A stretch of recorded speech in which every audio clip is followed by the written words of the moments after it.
But okay. Hello, good afternoon, everyone. Namaste. How are you all? I'm very sure that you are super excited and enthusiastic about tomorrow. Tomorrow is the day, and we are all ready for this. So, although I know कि मुझे लग रहा होगा श्रुति ma'am को क्या हो गया है, कल तक तो कह रही थी कि लास्ट डे कोई पढ़ाई नहीं करनी है और आज खुद ही पढ़ा रही है. तो it's basically many students were texting me and they were feeling jittery about tomorrow. और दूसरा क्या है, आराम करने की कितनी भी कोशिश करो एक दिन पहले आराम हो नहीं पाता. शादी के एक दिन पहले दूल्हे की क्या हालत होती है, बहन की क्या हालत होती है, माता पिता की क्या हालत होती है. तो हमें पता है कि कल शादी होनी ही है और कोई पहली शादी नहीं हो रही है दुनिया में, बहुत शादियां होती हैं. लेकिन फिर भी माता पिता को और दूल्हा दुल्हन को जो प्रॉब्लम होती है तो होती है. चाहिए जो उन्हें ढांढस बता सके. I am here for that. Alright कि भाई नहीं आराम हो पा रहा. कोशिश कर रहे हैं आराम करने की लेकिन नहीं हो पा रहा क्योंकि दिमाग में जो है वो फितूर चढ़ा हुआ है कि कल क्या होगा, कल क्या होगा, कल क्या होगा. इट्स बेटर कि हम हमारे दिमाग के नेगेटिव जो टॉक है उसको स्टॉप करें. और नहीं आराम हो पा रहा तो कोई बात नहीं, स्क्रीन ओपन करें और थोड़ी अपन आपस में चर्चा कर लें. That's what exactly quick revision जो क्लास में हमने ऑलरेडी किया हुआ है इतनी बार. तो so that thought flow is again on attempts, again on question, again on revision of those, so that you are satisfied, your brain is satisfied and it is lulling you. All right, so that's the purpose. ऐसी कोई बहुत hard and fast revision नहीं होगा, कोई बहुत technical हम लोग बहुत स्ट्रगल नहीं करने वाले. Everything which I'll tell you today is something which I've already told, right? So nothing new, you already know everything, right? तो बस ये है कि क्विक रिविजन कर लेते हैं. और वो revision basically CAT 2021 slot 1 slot 2 slot 3 verbal question से करेंगे. मतलब I am not actually handling RC right now, वरना तुम एक आरसी में ही सो जाओगे. ये के क्वेश्चंस करेंगे सो दैट तो मूवमेंट है from para summary to para jumble to para completion, odd one out or probably any other question variety they might give. तो वो जो 8 questions में जो मूवमेंट है उसको हम यहाँ पर फिर से रिवाइंड कर लेंगे अपने माइंड में. ठीक है. तो before I start with the session and actual discussion of the questions, and let's wait for a few more students to join in. And uh, let us revise those traps in VARC section, the most common ones which we have again and again discussed in class and practice them thoroughly. So the first trap, if you could remember, was that of RC. All right, they will for RC. They might be more or maybe less. I'm not sure that, but then for these 2 years there have been 4 RC. So 4 RCs में से it is possible कि first RC एकदम भयानक वाला हो, bouncer जाए, डरा दे तुमको, करना नहीं है. इट्स नॉट दैट कि पहला आरसी टफ है तो सारे आरसी टफ होंगे, that won't happen. Out of 4 there will be one RC the trap, might be alluring but then questions might be killing your time.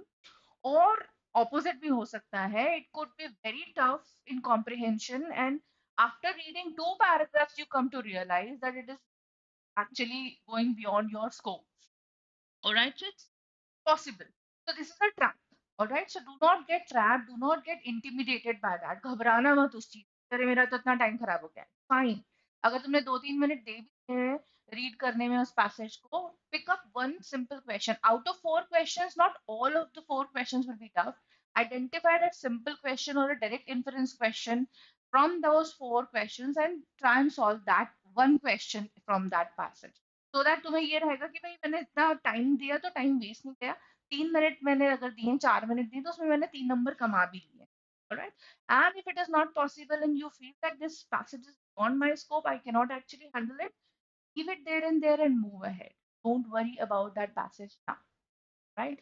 कहीं किसी में नहीं लिखा है कि हमने पैसेज उठा लिए तो हम बस इतना ध्यान रखना है कि पैसेज उठाने से पहले थोड़ा सा अलर्ट रहना, that it should not have dense options. Questions are very inferential or probably application based questions, double meaning questions, so then do not touch that passage ahead. आगे पैसेजेस हो सकते हैं, तुमको सिर्फ पैसेजेस करने हैं easy in the sense of जो तुम्हें इजी लग रहा है। मेरा इजी तुम्हारा इजी अलग अलग हो सकता है, because familiarity is different. Might be very comfortable doing a passage from science, biology, AI, or robotics, or probably anything related to technology, and I might be very comfortable doing a passage from philosophy. So things might differ. All right. So choose a passage which is familiar and then pick up questions. Don't pick up passage. एक easy passage में भी questions बहुत doable है, एक question tough हो सकता है. All right. So always remember this when you are taking the actual CAT. किसी चीज से हमें घबराना नहीं है, हमेशा एक बैलेंस माइंडसेट काम करना है. Then second trap, remember theta question. ये पैराजम्बल्स में मैं हमेशा तुम्हें समझाती हूँ that थीटा क्वेश्चंस बनाए ही इसलिए हैं ताकि तुम अपना टाइम खराब कर दो. Because you'll always have that mindset कि अरे इसमें नेगेटिव मार्किंग तो है, let me put in an effort, and then out of those 2 3 parajumbles or maybe 5 parajumbles, don't know कितने parajumbles हैं, but then out of those 3 4 parajumbles, it is possible that one parajumble is real hard nut to crack. या तो उसमें time waste नहीं करना है. Out of 4 अगर दो डुएबल हैं, do them, write the sequence, move ahead. In any case, even if it is a tough parajumble or an easy one, you shouldn't be overconfident and you shouldn't be getting stuck to that question. Do not read. All right, ये practice अभी करेंगे साथ में. 2 read करना है और 2 read में हमारा सीक्वेंस बन जाना चाहिए, और बनता ही है क्लास में हमारा. सो इट्स नॉट नेवर कि नहीं बनता, नहीं है, बनता है बिल्कुल. और थर्ड रीडिंग करनी है लास्ट में, जब उसको कंफर्म करना है सीक्वेंस ने जो सीक्वेंस बनाई है वो सही लॉजिक फ्लो में जा रहा है कि नहीं जा रहा है, बस और कुछ भी. So 3 read and your parajumble should be done and you should move on to the next question. Yeah, you shouldn't stuck there कि 5 मिनट निकल गए, 6 मिनट निकल गए, पैराजम्बल में पता ही नहीं चला, ऐसा नहीं होना. Then moving to questions elimination of options. Okay, ये भी हम आज प्रैक्टिस करने वाले हैं वर्बल के क्वेश्चंस के साथ में. That para summary, para completion, you can very quick eliminate option, and with practice of the question we will be doing that again. Alright, तो उसमें बहुत सारे if and but होते हैं कि कैसे eliminate करते हैं, उसका रिवाइंड कर लेंगे साथ में. ठीक. Alright. Then again, what next trap could be? बहुत alluring जो टेम्पटिंग ऑप्शंस होंगे, हम देखेंगे कि वो टेम्पटिंग क्यों होते हैं और उनसे हमको बाहर कैसे निकलना है. In any given case be getting stuck on any question.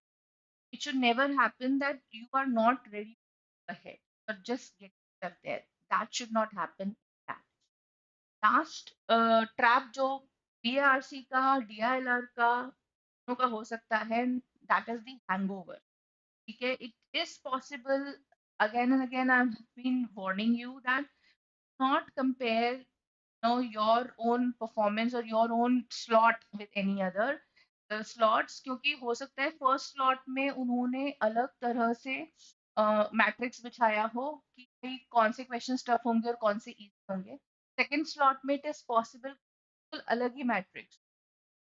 एक सेक्शन टफ, वो सेक्शंस या इजी हैं, किसी में वीएआरसी इजी हो सकता है, किसी में वीएआरसी टफ हो सकता है, किसी के लिए वीएआरसी बहुत ज्यादा टफ हो सकता है, जरा सा ट्विस्ट करने पे वीएआरसी जो है वो टफ हो जाता है. They are known to give you surprises. Cat has history of throwing surprises, और ये surprises generally VARC questions में होते हैं. Might increase number of questions, they might decrease number of questions, they might introduce a new variety of questions, they could do anything, any play with VARC. So you should be mentally ready for that. All right.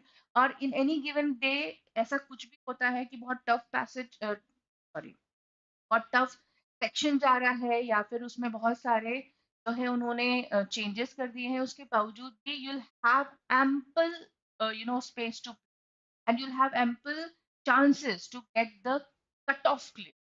So that should be your purpose.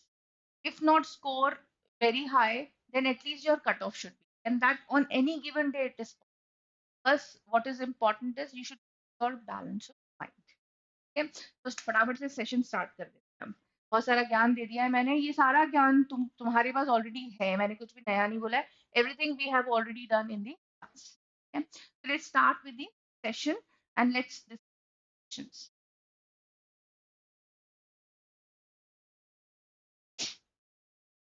So first question, I'll be staying away from the screen so that you are able to read the question properly. So read the question properly and then we'll discuss.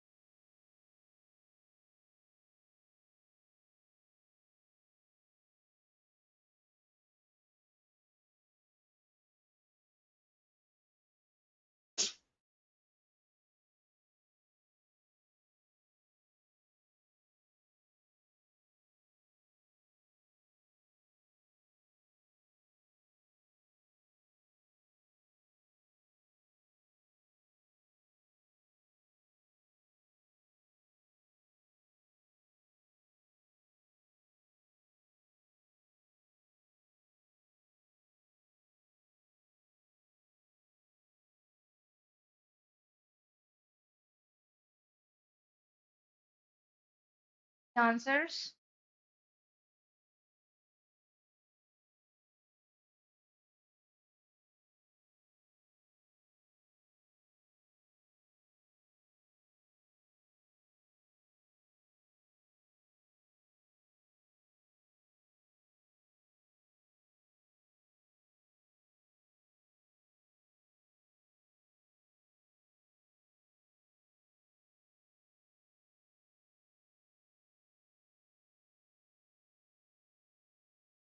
All right. So let's do it together.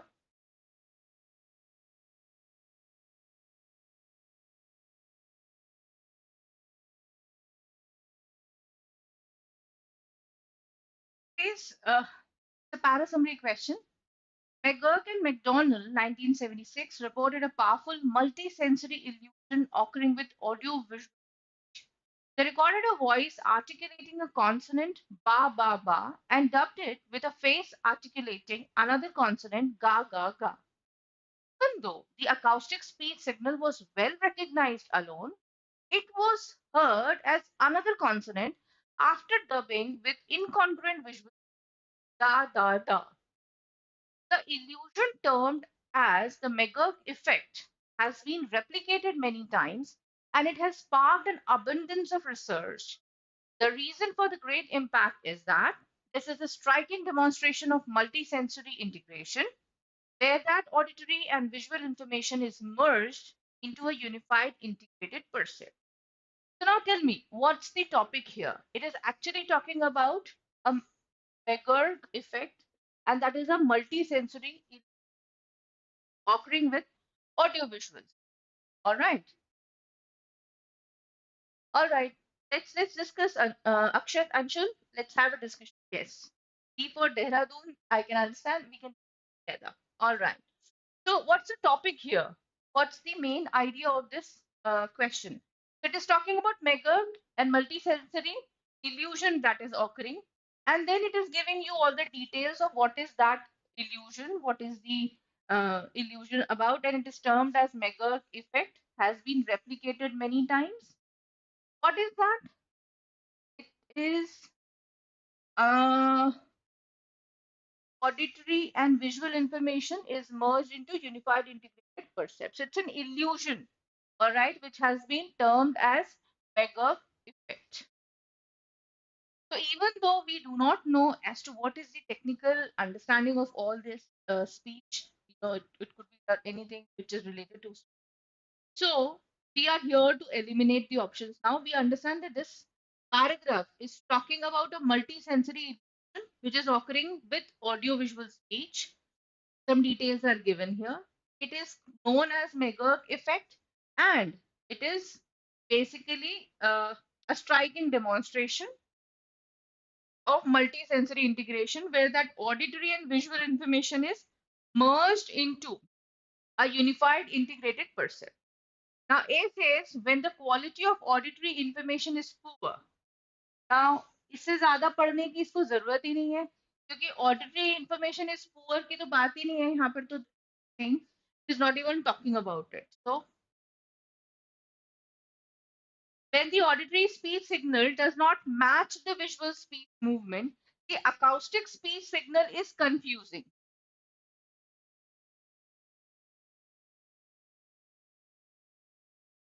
Again, यहाँ पर बहुत clearly बोला हुआ है acoustic speech signal was well recognized. तो ये technically ही मतलब contextually ही गलत चला गया. The McGurk effect, which is a demonstration of multi-sensory integration, has been replicated many times. यहाँ पर दिया हुआ है उसने. Seems to be good. Visual speech mismatch with auditory speech can result in the perception of an entirely different message. This illusion is known as McGurk effect. So again, this is absolutely correct. ये यहाँ पर उसको define कर रहा है. C और D. वो तो हमने eliminate कर दिया बहुत clearly A और B. Now you're left with C and D. What's wrong in C if D is your answer? Basically, C is half baked.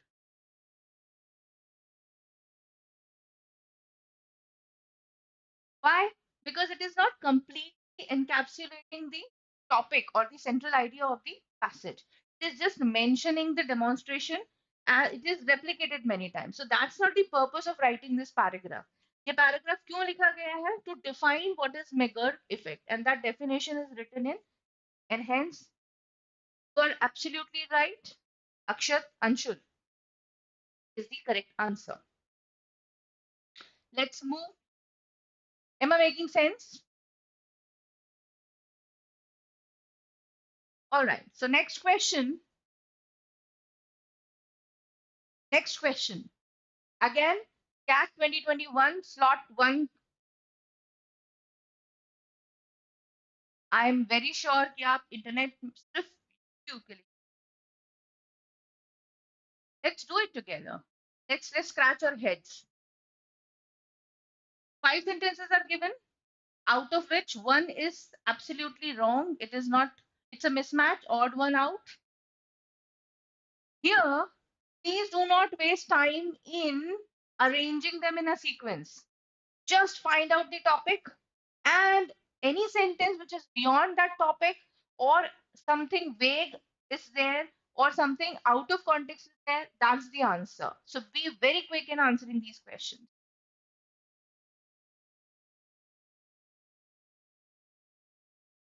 Come on, quick.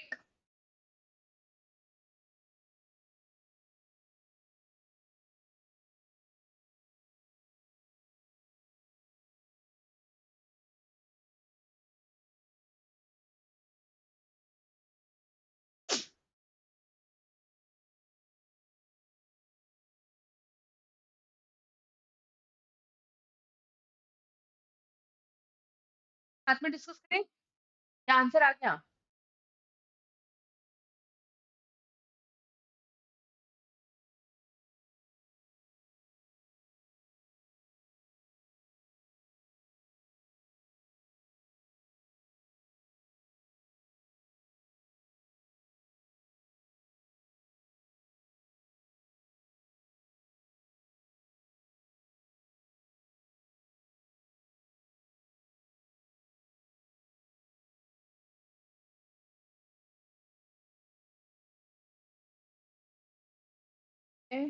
A. I'm sure you're first identifying the topic of the parajumble. Let's do it together. All right. मैं दूर से ही पढ़ती हूँ ताकि screen lock ना हो. The legal status of resources, mind and space, remains ambiguous. And while the market for asteroid minerals is currently non existent, it is likely to change as technical hurdles diminish. So clearly, it is talking about space and resources, mind in space. So, mining in space की बात हो रही है. Outer space is a commons and all of it open for exploration. However, space law developed in 1950-60 is state centric and arguably ill suited to commercial future. So this is again talking about outer space laws relating to exploration of the space. So this is related. Laws adopted by the US and Luxembourg are first steps, but they only protect firms from competing claims by their compatriots. A Chinese company will not to be bound by US laws. So this is again talking about some laws which are adopted by US and then Chinese company binding by that. So I don't know. Let's see. Critics say the US is conferring rights that it has no authority to confer. Russia, in particular, has condemned this, citing the US disrespect for international law. Wow. So, this is talking about not the space laws, but this is talking about international laws. At issue now is commercial activity as private firms rather than nation state look to space for profit. So, very clearly, A, B and C ये तीन तो नहीं हो सकते because ये तीनों किस बारे में बात कर रहे हैं all three are talking about outer space exploration resources and they are actually talking about the commercial activity. All right, now there are two options C and D. ये बोल रहा है लॉज के बारे में ये भी बोल रहा है लॉज के बारे में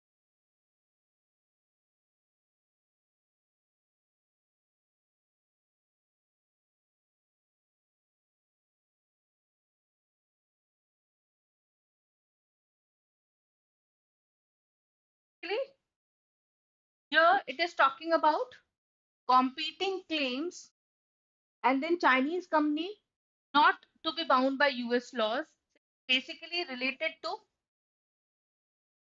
outer space is commons and all of it is open for exploration. However, space law developed in 1950s and 60s is state centric, arguably ill suited to a commercial future. Why? Because laws adopted by US and Luxembourg are first steps. Now, this is basically talking about disrespect for international laws. And this is talking about US and Russia in particular. And hence here, this is the odd one out. थोड़ा सा tricky है because mostly when we talk about space exploration, the two competing countries are US and Russia rather than China. यहाँ पर थोड़ा सा trick है. But anyways, if you are able to identify the topic, you will be left with C or D. Just compare these two, whatever comes to your mind tomorrow. All right, very quickly click to that and move ahead. Not get stuck. कि अरे C होगा कि D होगा. Next question.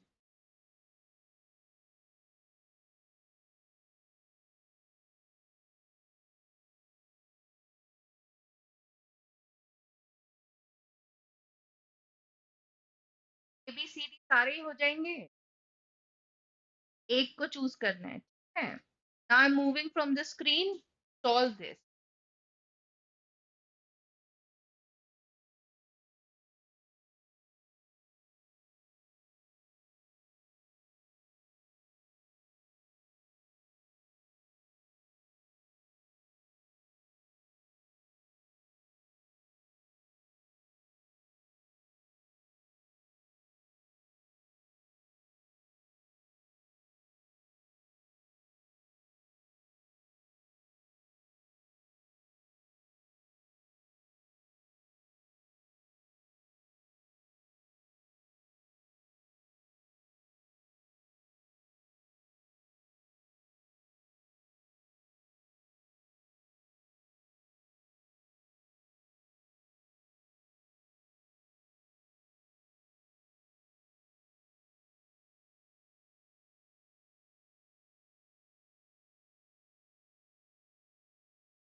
All right,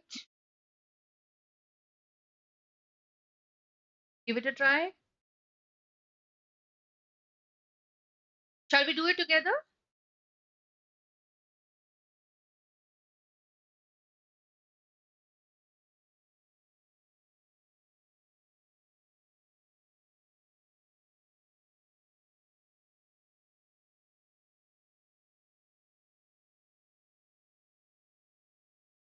Perfect.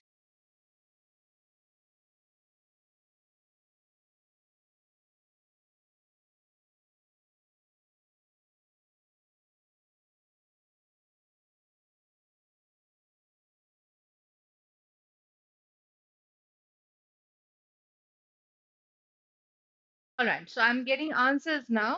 So it to me it seems that you've already read the question.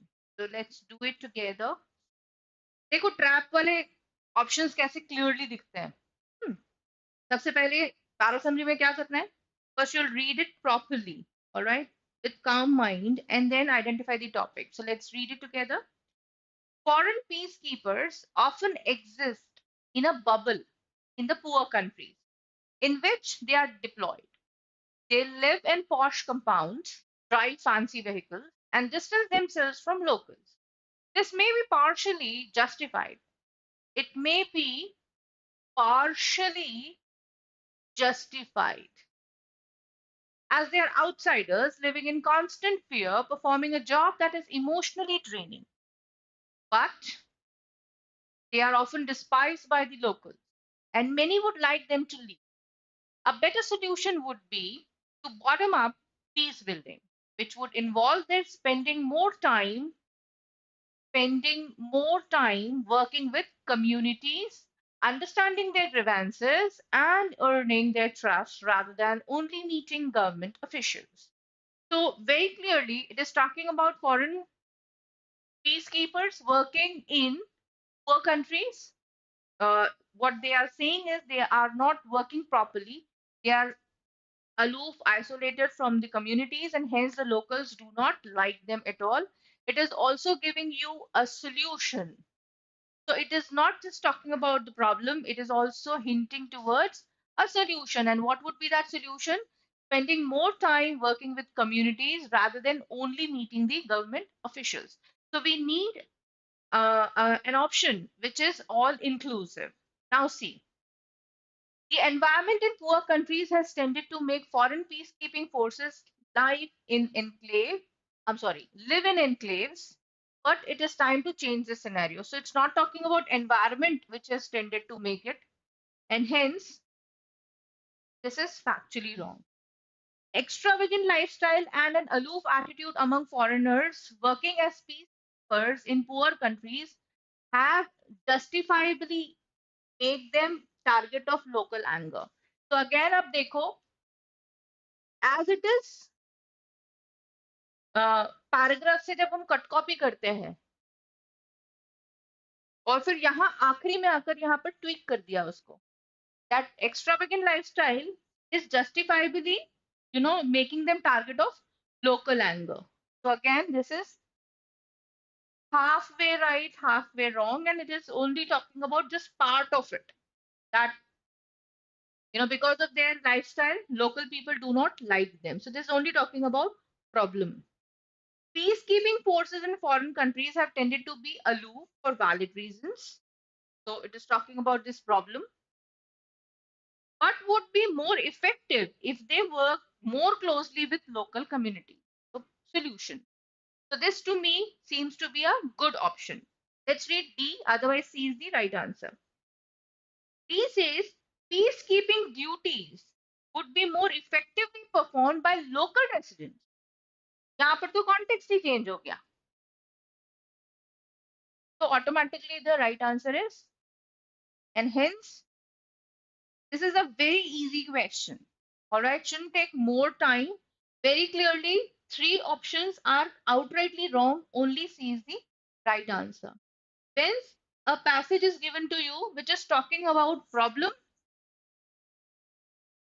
and solution, the option which is the summary of that particular paragraph cannot be just the problem.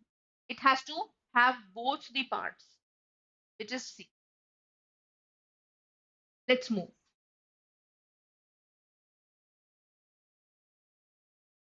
सबका answer बिल्कुल सही आया है इस वाले question में, I am so proud of you all. कल भी ऐसे ही आना है सबका सही answer, I am very sure about it. Just ध्यान से शांति से पढ़ो। This is paragraph, sorry, this is para jumble. Para jumble में मैंने बताया read it once for what's the topic. The moment you get the topic, read it twice to get the pairs. Mandatory pair हो गया, बस उसके बाद तुम्हारा जो सीक्वेंस बन गया है उसको लास्ट टाइम रीड करके देखो in your own sequence, and that's it.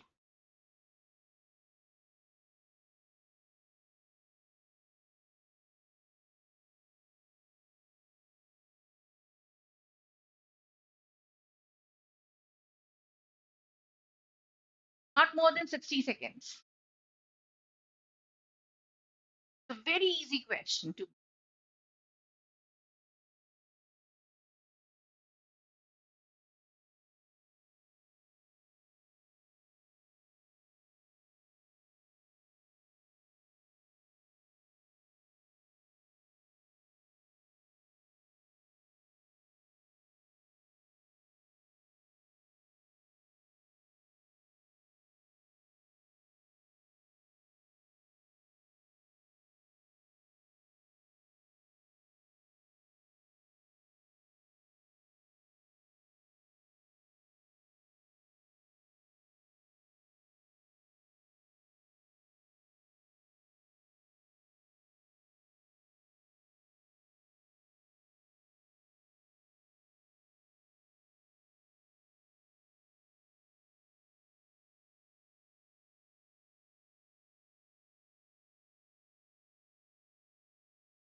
Very good, answers आना शुरू हो गए हैं।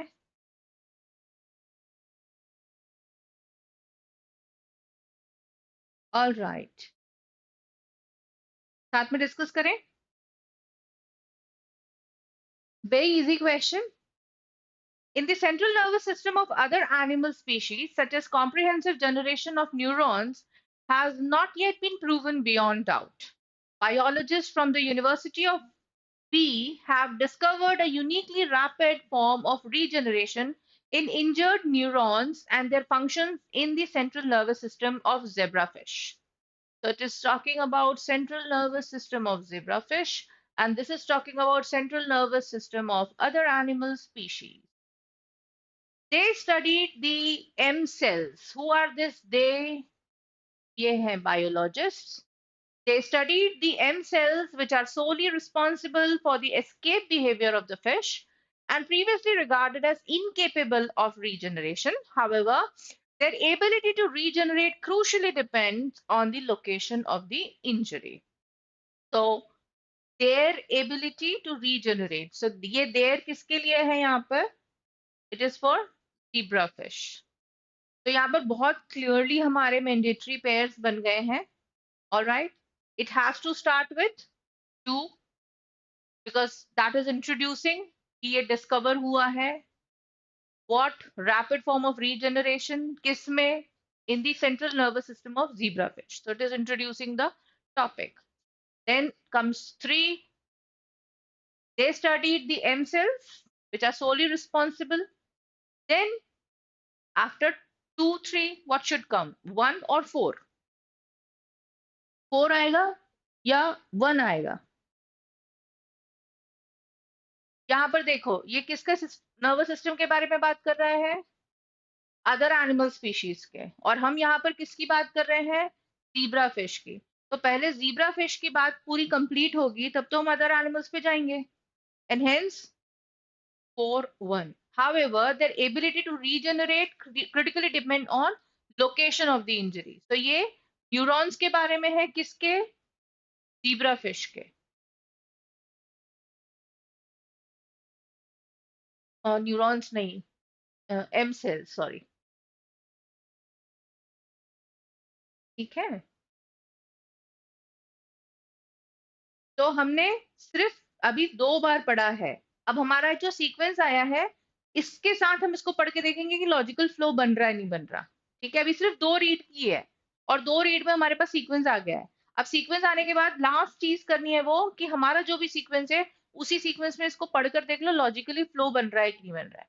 So it says biologists from the University of B have discovered a uniquely rapid form of regeneration in injured neurons and their function in the central nervous system of zebrafish. They studied the M cells, which are solely responsible for the escape behavior of the fish and previously regarded as incapable of regeneration. However, their ability to regenerate crucially depends on the location of the injury. तो ये जो previously regarded as incapable of regeneration है, ये बहुत अच्छे से इसके साथ में लिंक कर रहा है. However के साथ फिर लास्ट में बोलेंगे in the central nervous system of other animal species such a comprehensive regeneration of neurons has not been proven beyond doubt. So this concludes that दूसरे animals में ऐसा नहीं हो पाता. So we are absolutely right. This is the correct sequence.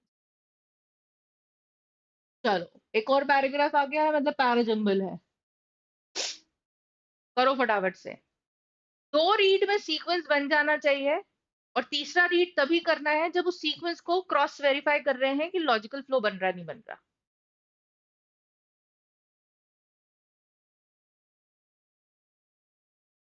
हाँ रोहन, बिल्कुल. 60 to 90 seconds में ही करना है बच्चे.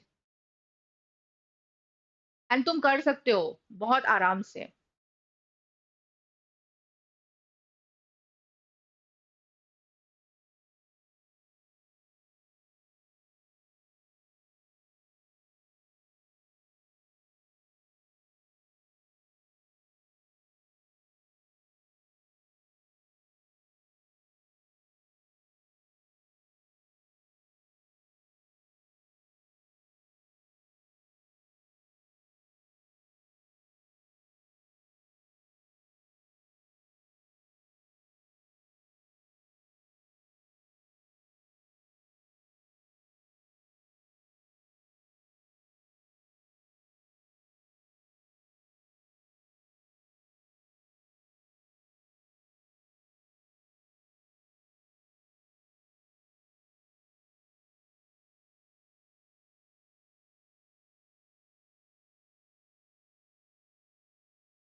थोड़ा सा ध्यान से पढ़ने की जरूरत है. Very clear verbal hints, very clear.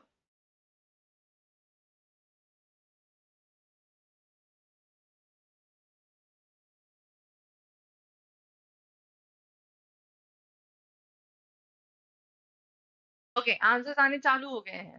That means you are done. Very good. Keep up the spirit. I am happy. बस ऐसे ही मूव ऑन करने की हमेशा ये कोशिश रहनी है कि we have to move on. Alright.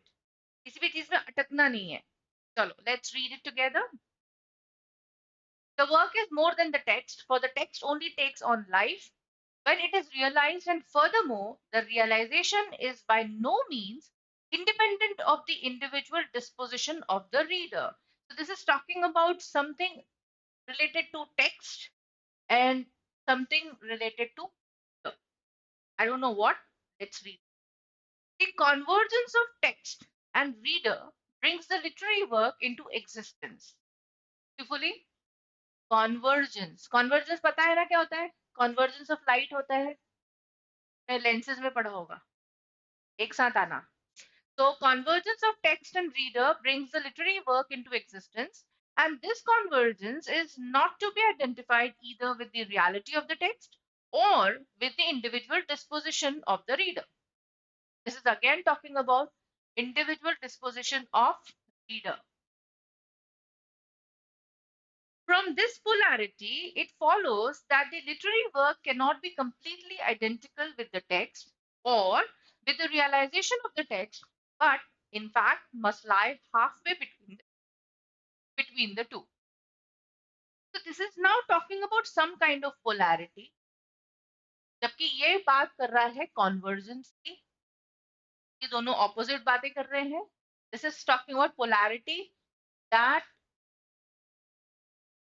it follows that the literary work cannot be completely identical with the text. Fourth sentence और पढ़ लेते तो कुछ समझ में आएगा। The literary work has two poles, which we might call the artistic and the aesthetic. Okay, तो बहुत बढ़िया, हमको यहाँ पर मिल गया the topic. The saying literary work has two poles, which we might call artistic and aesthetic. The artistic refers to text created by the author, and the aesthetic to the realization accomplished by the reader. तो ये दो poles हैं literary work के, जो कि अलग अलग हैं।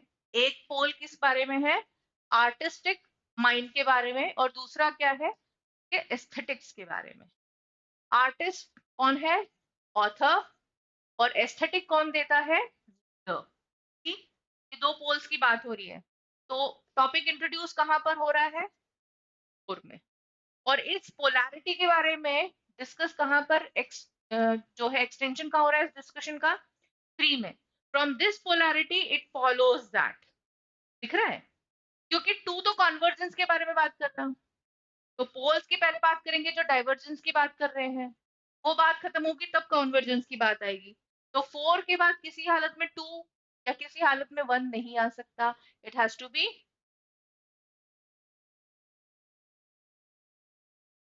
थ्री के बाद हम वन की बात करेंगे। वाई? क्योंकि one is talking about mid, this ये मिडवे जो बोल रहा है इसकी।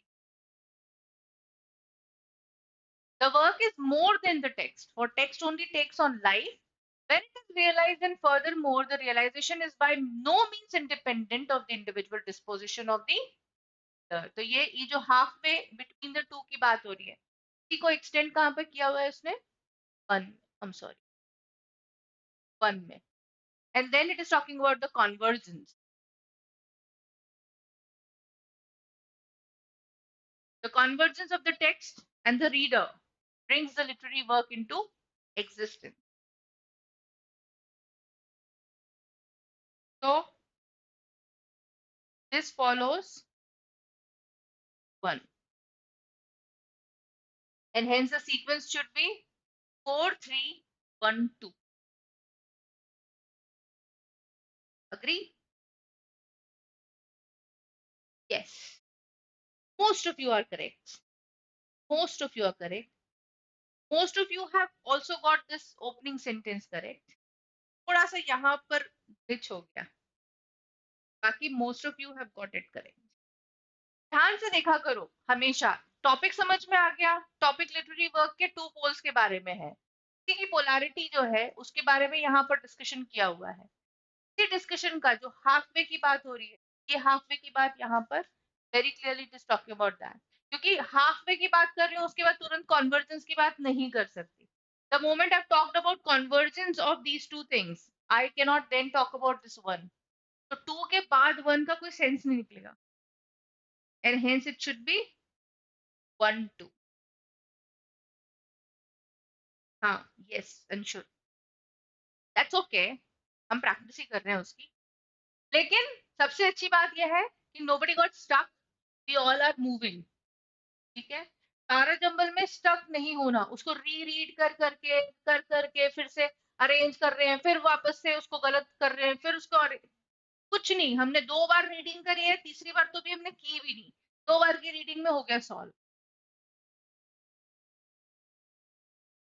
Okay. Again, a parajumble, very easy one. Go ahead and solve it in 60 seconds. और ये सबका सही जाना चाहिए.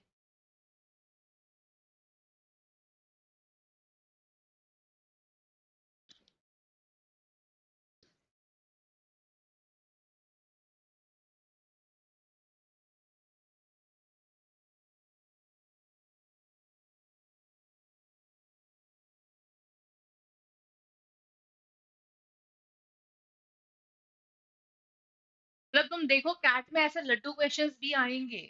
तुम टफ क्वेश्चंस की चिंता मत करो. तो छूना भी मत.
चलो तुम लोग ही बताओ अब. What's the topic. टॉपिक लिख के बताओ. What's the topic. सीक्वेंस बाद में देख लेंगे अपन. पहले मुझे बताओ टॉपिक क्या है. इज टॉकिंग अबाउट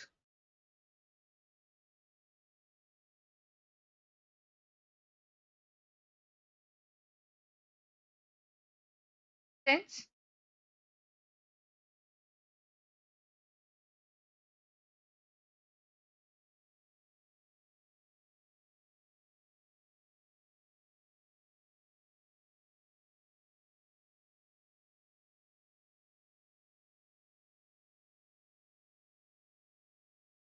इन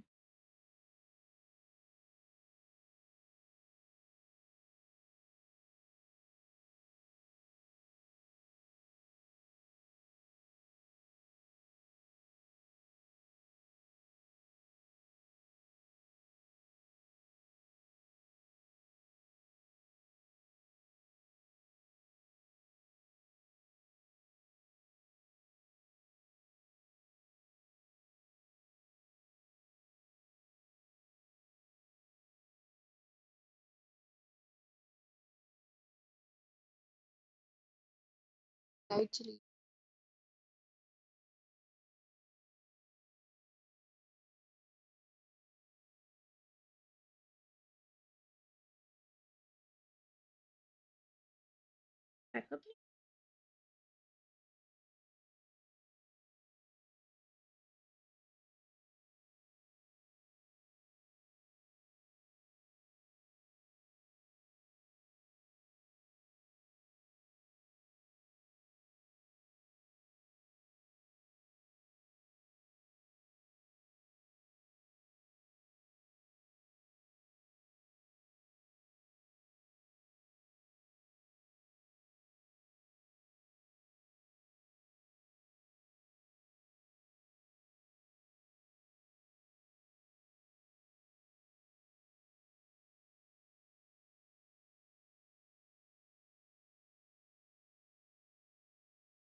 तीन कॉपी बना.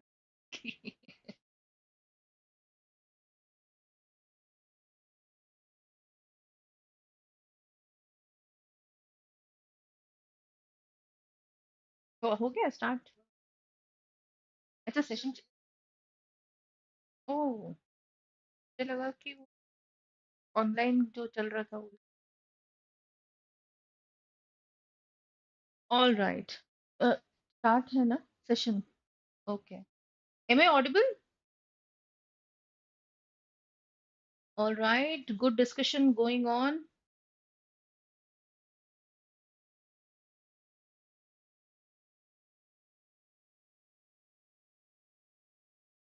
All right. So,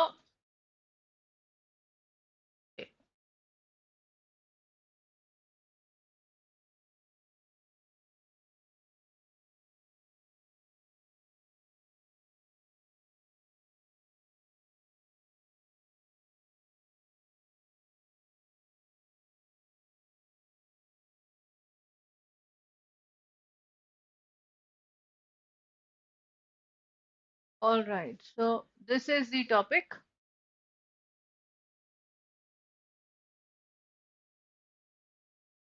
It seems all but certain that global warming will go well above 2 degrees, quite how high, no one knows yet.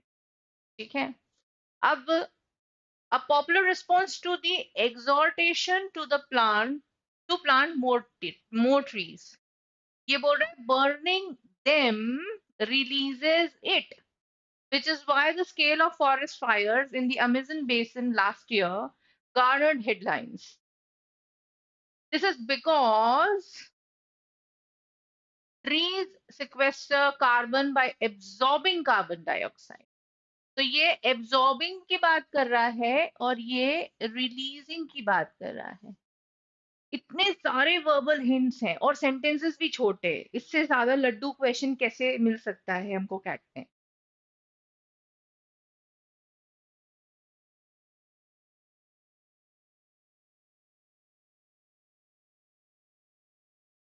बिल्कुल सही. So, since it is talking about global warming, that's a topic, and hence it should start with two. क्योंकि global warming हो रही है तो popular response क्या है? Plant more trees. अगर एग्जॉर्टेशन का मीनिंग नहीं भी पता तो भी इसको सॉल्व कर सकते हैं. वैसे एग्जॉर्टेशन का मीनिंग मैं बता देती हूँ तुमको. उसका मतलब होता है किसी चीज को असर्ट करना, अर्ज करना, कोई चीज के लिए बहुत ज्यादा क्या बोलते हैं, वार्निंग देना. ठीक है, इसको बोलते हैं एग्जॉर्टेशन. तो क्या आपको एडवाइस दी जाती है, अर्ज क्या किया जाता है बार बार ग्लोबल वार्मिंग से अगर बचना है तो प्लांट मोर ट्रीज. क्यों बोला जा रहा है? This is because trees sequester carbon by absorbing carbon dioxide. So one, और उसके बाद फोर. एंड ऑब्वियसली वो एब्जॉर्ब कार्बन डाइऑक्साइड करेंगे तभी तो उनको जलाने पे वो क्या रिलीज करेंगे? Carbon dioxide. ये इट क्या है? Carbon dioxide. और ये देम कौन है? ट्रीज. तो ट्रीज को जलाओगे तो क्या निकलेगी? Carbon dioxide. And hence very very laddu question.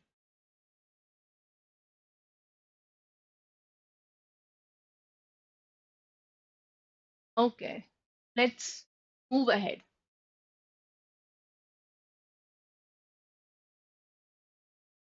Odd one out. 2021 में 5 पैराजम्बल्स थे. 3 पैराजम्बल्स 4 सेंटेंसेस वाले और 2 पैराजम्बल्स ऑड वन आउट वाले.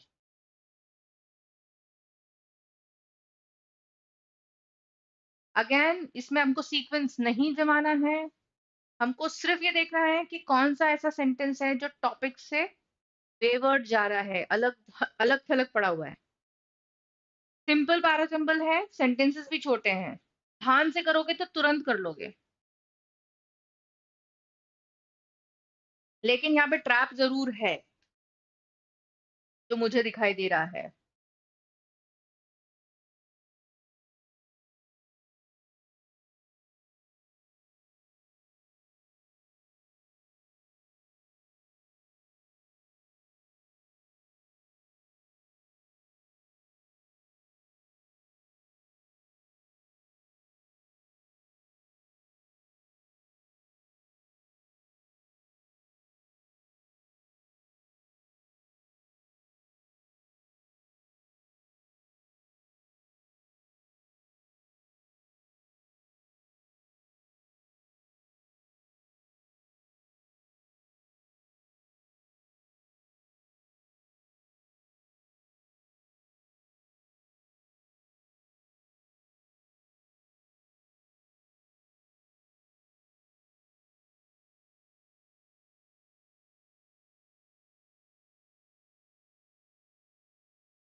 ओके, आई एम श्योर तुमने ये रीड कर लिया है।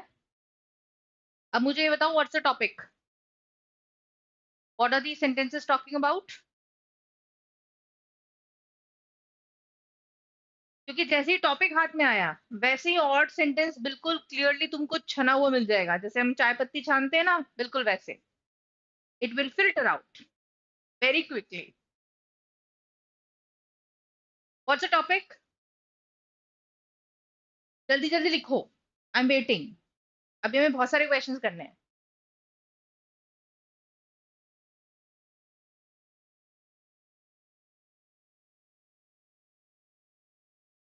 क्विक। चलो साथ में पढ़ते हैं। हाँ बिल्कुल सही Akshat, I am so proud of you. साथ में करते हैं। There is a dark side to academic research, specially in India, specially in India, and at its center is the phenomenon of predatory journals. But in truth, as long as you pay, you can get anything published. Talking about published. In look and feel, thus, they are exactly like any reputed journal. They claim to be indexed in the most influential database. They say they possess editorial boards that comprise top scientists and researchers and claim to have a rigorous peer review structure. But a large section of scientists and researchers, section of researchers and scientists across the world are at the receiving end of nothing short of an academic publishing scam. तो ये चीज समझ में आ गई कि topic क्या है इसका? टॉपिक इज प्रिडेटरी जर्नल्स, जो कि घात लगाकर हमला करते हैं या छुपे रहते हैं, उनके मन में कुछ और रहता है और वो दिखाते कुछ और हैं। ठीक। It is also talking about specially in India. तो इधर ये हो सकता है या तो फिर ये हो सकता है, क्योंकि this is talking about across the world and this is talking about India. तो या तो ये पूरे वर्ल्ड के बारे में बात हो रही होगी, या तो फिर सिर्फ इंडिया के बारे में बात हो रही होगी।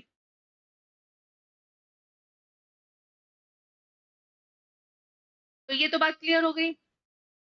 अब अगर हमारा टॉपिक यहीं से इंट्रोड्यूस हो रहा है, there is a dark side to academic research, and at its center is the phenomenon of predatory journals. Can we exclude A?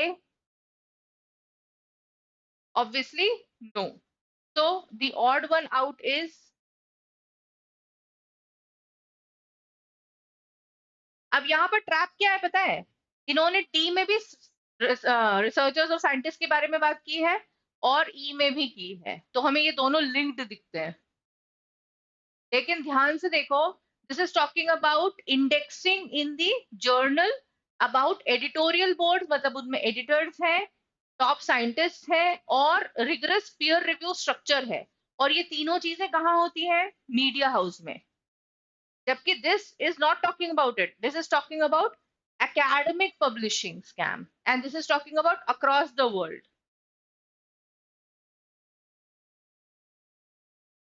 ठीक है, बिल्कुल। Most of you have got it correct.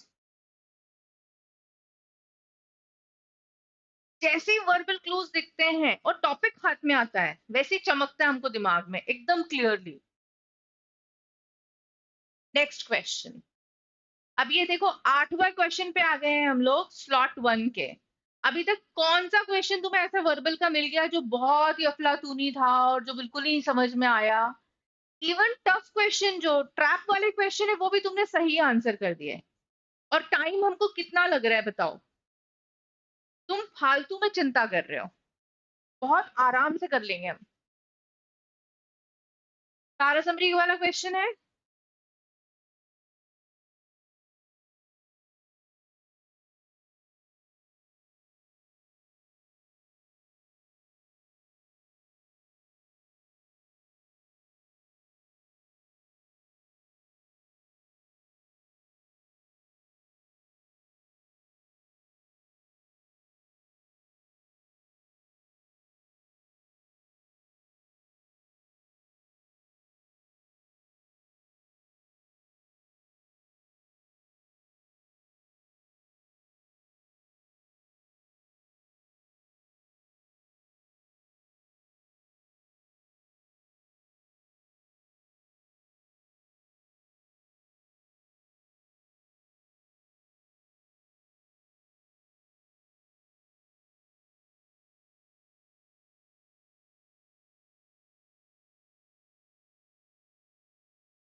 All right.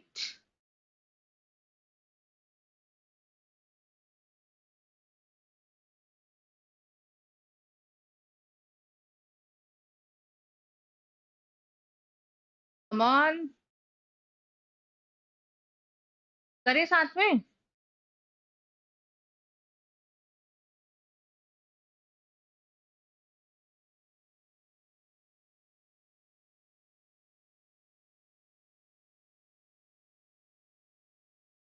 Developing countries are becoming hotbeds of business innovation. So, developing countries are becoming hotbeds of business innovation in much the same way as Japan did from 1950s onwards. They are reinventing systems of production and distribution and experimenting with entirely new business models. Why are countries that were until recently associated with cheap hands now becoming leaders in innovation? Driven by a mixture of ambition, driven by a mixture of ambition and fear, they are relentlessly climbing up the value chain. Emerging market champions have not only proved highly competitive in their own backyards, they are also going global themselves. तो ये keywords समझ में आ रहे हैं. It is talking about developing countries becoming hotbed of business innovation. Why? Because they are reinventing systems of production and distribution. They are experimenting with entirely new business models. And why are they doing this? They are doing this because now they want to be leaders. Why? Because they have ambition and they have fear. And they want to climb up the value chain and go global. ठीक है. अब सबसे पहले तो eliminate कर रहा है. तो कौन से ऑप्शंस हैं जो बिल्कुल फालतू हैं? Developing countries are being forced to invent new business models. बिल्कुल ही गलत चला जाएगा. Production and distribution models are going through rapid innovations. ये बिल्कुल सही दिख रहा है यहाँ तक तो.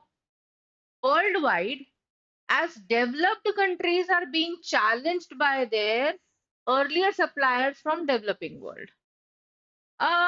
यहाँ तक तो सही जा रहा था, लेकिन यहाँ पर सिर्फ चैलेंज की बात हो रही है. डेवलपिंग वर्ल्ड जो ग्रो कर रहा है उसके बारे में यहाँ पर बात नहीं हो रही है. So again, it is half-baked. Come to see, competition has driven emerging economies, one supplier of cheap labor, to become innovators of business models that have enabled them to move up the value chain and go global. सब सही लग रहा है इसमें. इसको hold पे करते हैं, ही पढ़ते हैं. Innovations in production and distribution are helping emerging economies compete with countries to which they once supplied cheap labor. So, innovation in production and distribution helping emerging economy compete with countries to which they once supplied cheap labor. अब ये और ये दोनों ही सही हैं. Which one is more, wholesome or encapsulating the essence? कौन सा वाला लग रहा है? Between C and D. ये कैट में भी होगा. ये कैट का ही क्वेश्चन है. तुमने दो ऑप्शंस एलिमिनेट कर दिए हैं. Now you're between C and D. What is the reason for these emerging economies to enhance their business or maybe climb up the value chain? What is the reason for that? Is it just the innovation?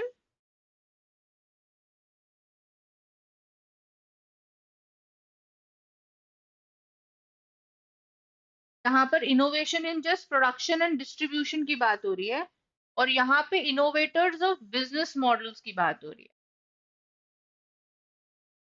हालांकि one supplier of cheap labour is not that major वाला part, but then three parts are there. सबसे पहला innovation in business model, move up the value chain and सबसे important is go global, जो कि यहाँ पर नहीं है.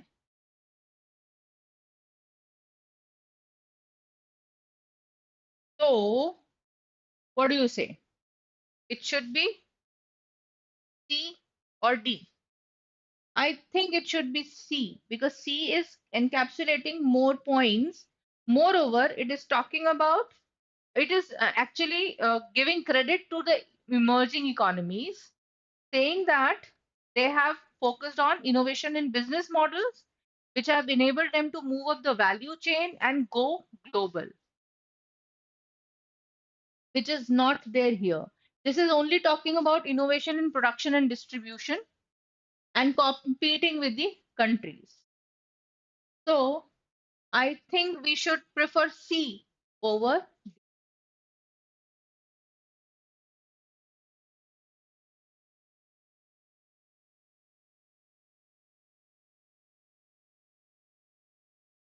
If you say D, what's the reason?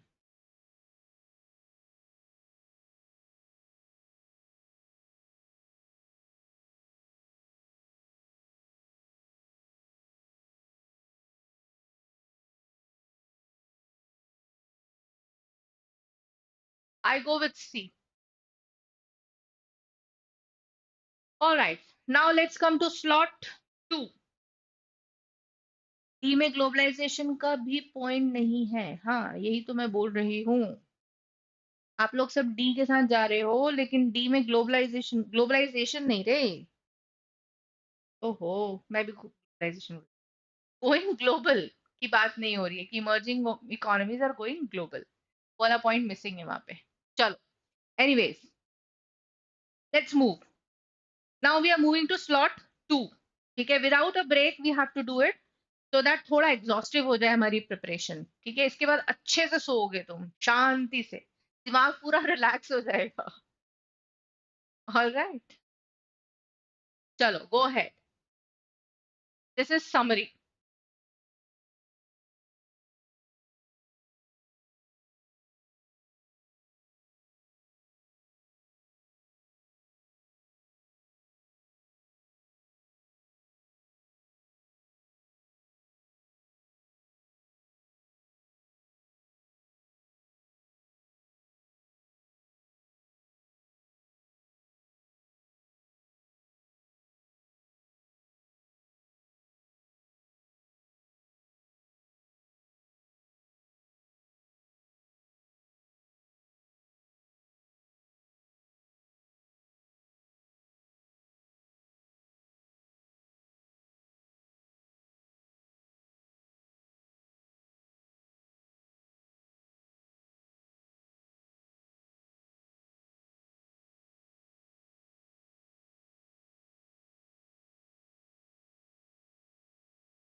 तो अगर तुमने इसको ध्यान से पढ़ लिया तो बहुत क्लियरली तुम्हें आंसर दिख जाएगा.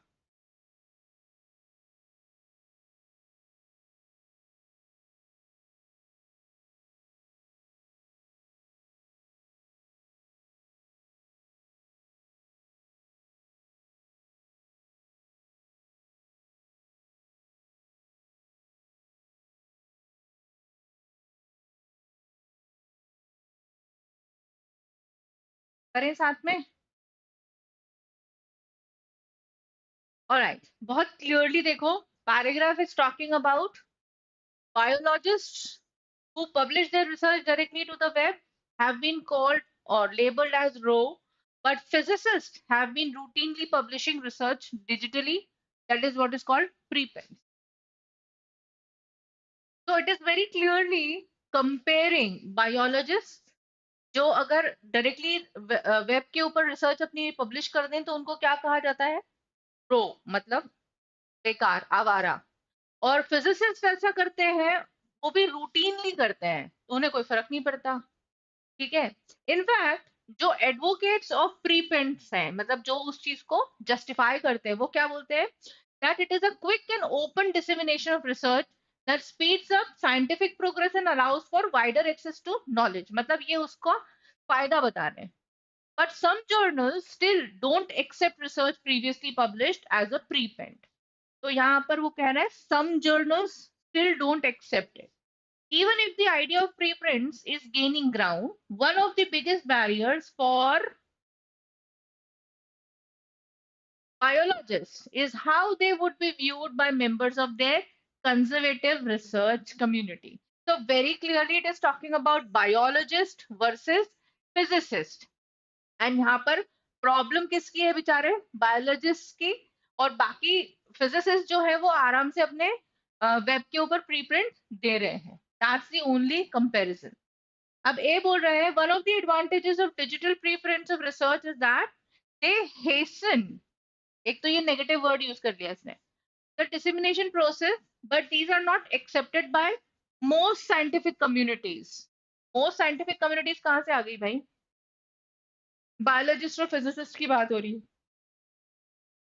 Preprints of research are frowned by some scientific fields as they do not undergo a rigorous reviewing process but are accepted among biologists as a quick way to। तो हद हो गई, ये तो पूरा उल्टा ही बोल रहा है। फ्राउन का मतलब मालूम है? ऐसे ना मालूम हो तो भी कोई प्रॉब्लम नहीं है, लेकिन फ्राउन का मतलब ऐसे देखना होता है, किसी को गुस्से से या शक से देखते ना, तो फ्राउन कहते हैं। दे डोंट ट्रस्ट है, जो भी है। ये समझ में आ गया? ये बिल्कुल ऑपोजिट जा रहा है। अब सी, compared to biologists, physicists are less conservative in their acceptance to digital pre-publication of research papers, which allows for faster dissemination of knowledge। बिल्कुल सही लग रहा है मुझे ये। C, while digital publication of research is gaining popularity in many scientific disciplines, almost all peer-reviewed journals, all, some, ये तो logical reasoning का ही एरर आ गया, are reluctant to accept papers that have been published before. So this is again contextually wrong. Only answer left is C. Let's move. Parajambal.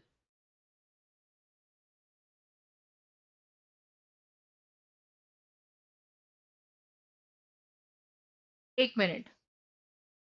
Before we move to the parajambal, I just wanted to have a word with you. हमने अभी तक 8-9 question solve किए।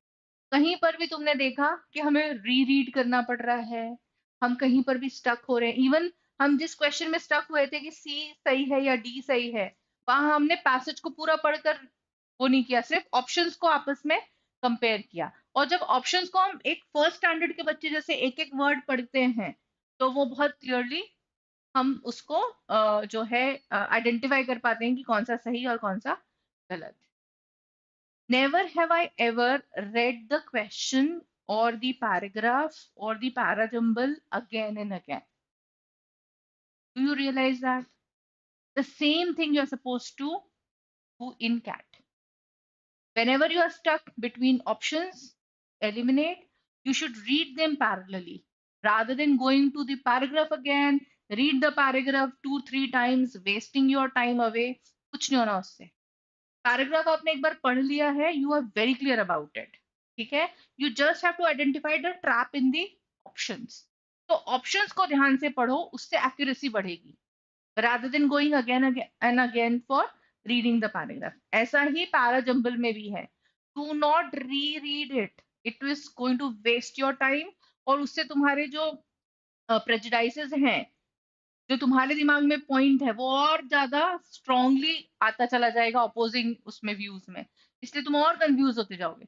तो it's very important that you do not waste your time in rereading it for 3 4 5 times. It's a waste of time. ठीक है, अब next question बता रहे.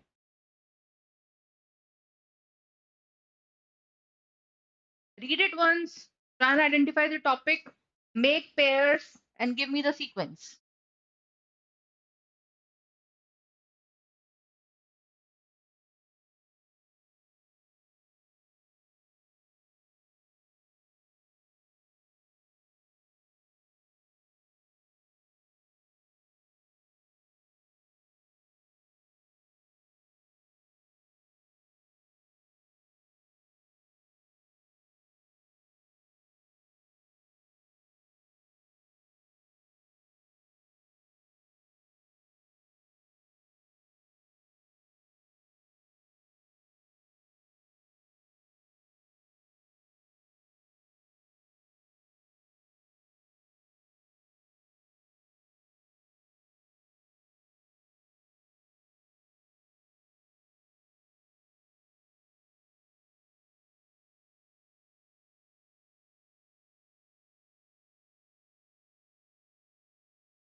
क्या बात है, वेरी गुड. शुरू हो गया आंसर्स आने.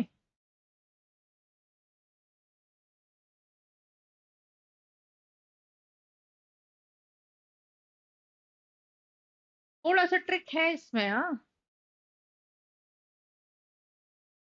बट ठीक है, तुम्हारे दिमाग में जो आ रहा है वो लिख दो. It's okay. Okay.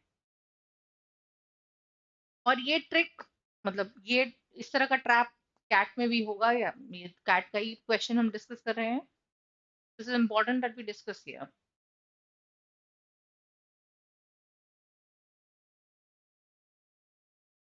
टॉपिक समझ में आ गया ये किस बारे में है? Let's read it together and then will identify. But today, there is an epochal challenge to rethink and reconstitute the vision and practice of development as a shared responsibility, a sharing which binds both agent and the audience, the developed world and the developing, in a bond of shared destiny.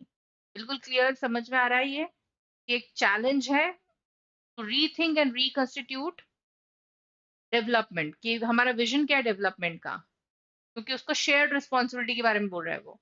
क्या बोल रहा है कि there is some responsibility of developed world and there is some responsibility of developing world. Very good. We are at cross roads now in our vision and practice of development. तो it is talking about cross roads. Cross roads मतलब चौराहे पे हैं हम. इधर भी जा सकते हैं, इधर भी जा सकते हैं, उधर भी जा सकते हैं. कंफ्यूजन है मतलब. ठीक है. तो this is calling for doubt or problem. This calls for the cultivation of an appropriate ethical mode of being in our lives, which enables us to realize this global and planetary situation of shared living and responsibility. So, this is also talking about shared living and responsibility, and this is also talking about shared responsibility. All right. Fourth कह रहा है, half a century ago, development began as a hope for a better human possibility.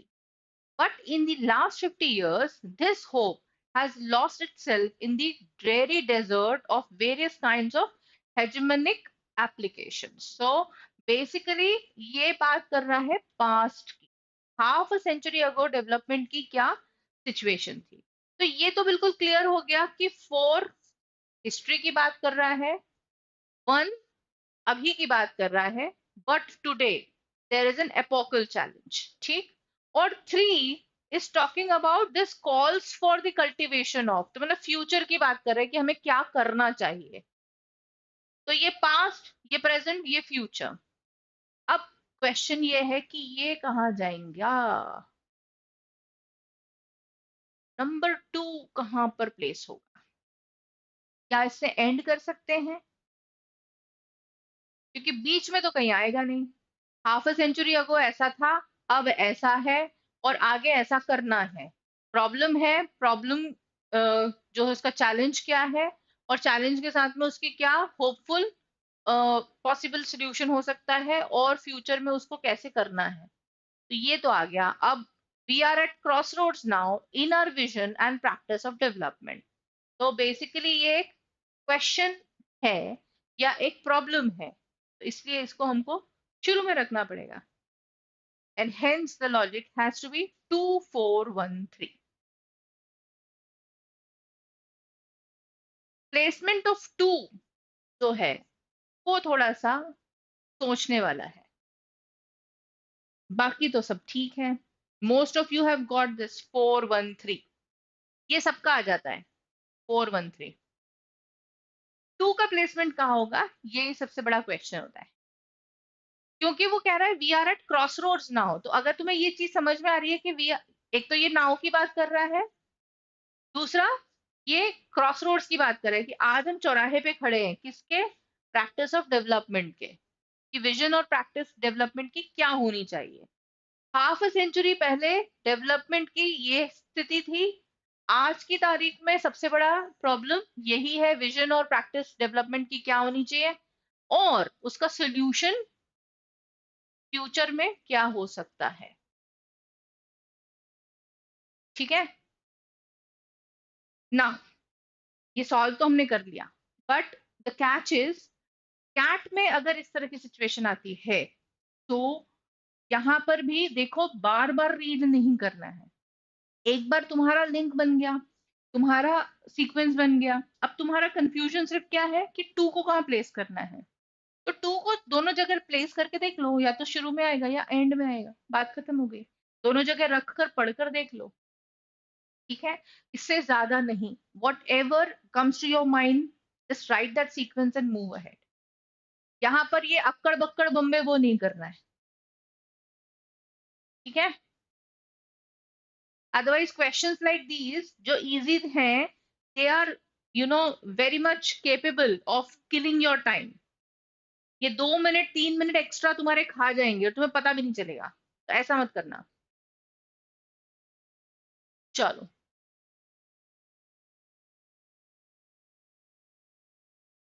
Parajumble again.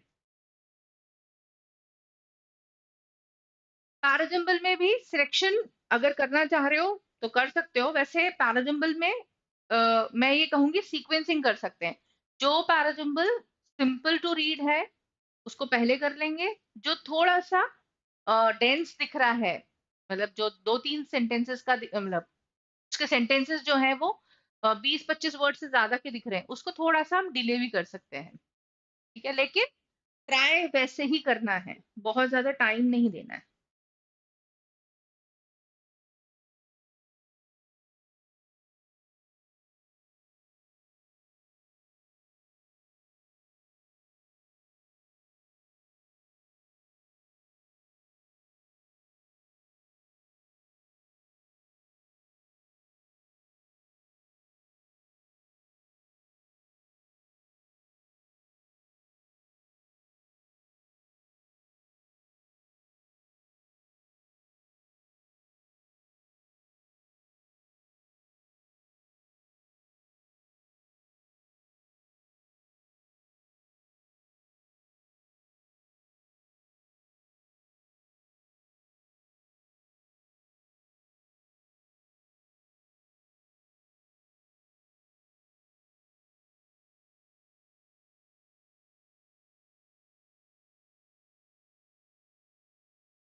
Very good.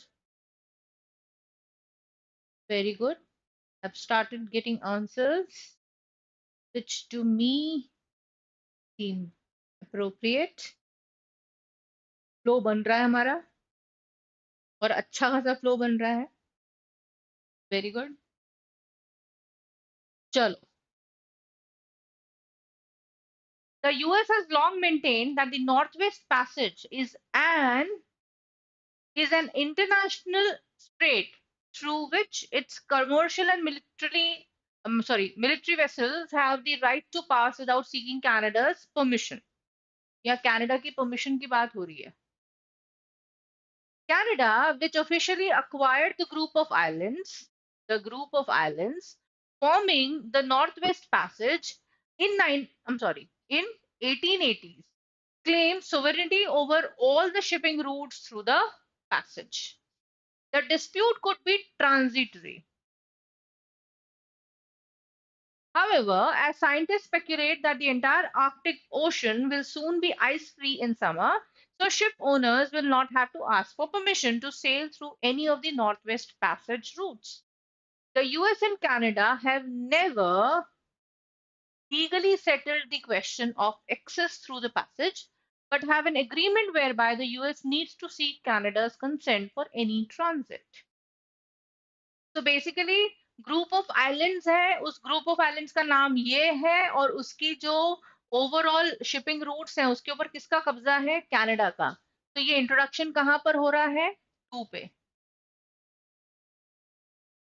Problem फिर US की आ रही है. The US has long maintained that north west passage is an international strait through which its commercial and military vessels have the right to pass. ठीक. तो 2 और 1 का बहुत क्लियर हमारा लिंक सेट होता है. अब बात आती है 3 की. 3 बोल रहा है कि डिस्प्यूट जो है वो कैसा है? ट्रांजिटरी है, बहुत ही मामूली सा है, बहुत ही छोटे टाइम के लिए है, टेम्पररी है. व्हाई? बिकॉज ओशन जो है वो पिघलने वाली है. और यहाँ पर वो कह रहा है कि इन लोगों ने कभी भी लीगली इसको सेटल नहीं किया, लेकिन आपस का एग्रीमेंट है कि US needs to seek Canada consent. तो ऑब्वियस सी बात है कि अगर मैंने ये बोल दिया तो मैं ये फोर्थ को कहीं पर भी नहीं रख पाऊंगी, तो इसलिए पहले 4 फिर 3. ग्रुप ऑफ आइलैंड्स है जो कनाडा के कब्जे में है. यूएस जो है वो अभी तक ये मेंटेन करके चल रहा है कि उसे किसी की परमिशन की जरूरत नहीं है. ठीक है, क्योंकि ये एक इंटरनेशनल स्टेट है. यूएस और कनाडा कभी भी लीगली उसको सेटल डाउन नहीं कर पाए हैं इस क्वेश्चन को, लेकिन यूएस और कनाडा के बीच में एक एग्रीमेंट है कि कनाडा का कंसेंट मिलना चाहिए. और अब वो डिस्प्यूट जो है वो बहुत ट्रांजिटरी हो गया है. Why? Because ocean is going to melt. So not very tough, could have been done very quickly.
Okay, ये सिर्फ तुम लोगों के साथ में ही नहीं हो रहा है बच्चे, जो तुम फिक्र कर रहे हो।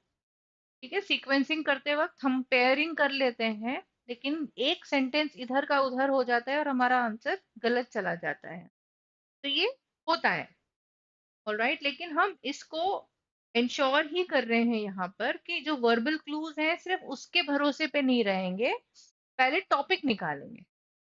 अगर टॉपिक हाथ में आ जाता है तो वर्बल क्लूज आपको क्लियर हिंट दे देते हैं।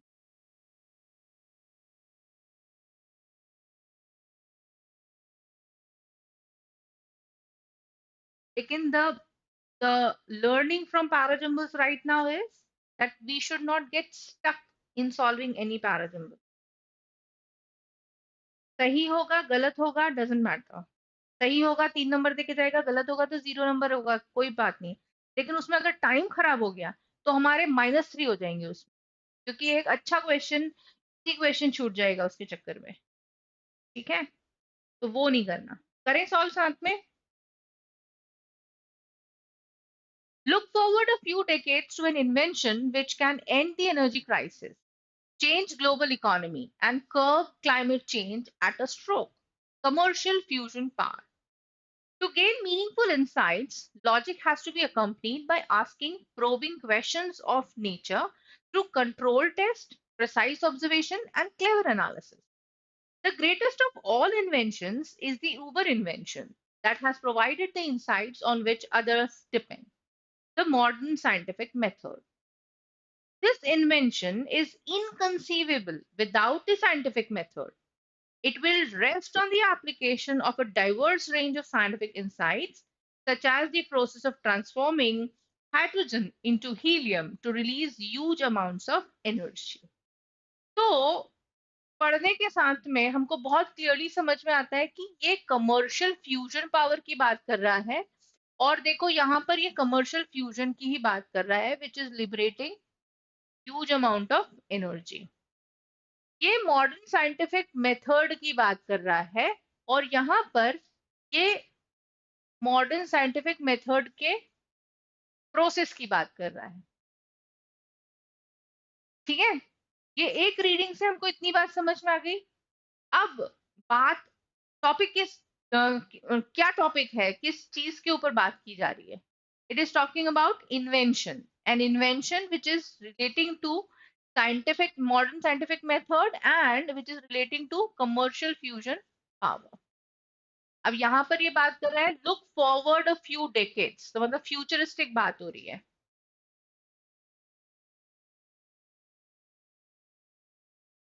तो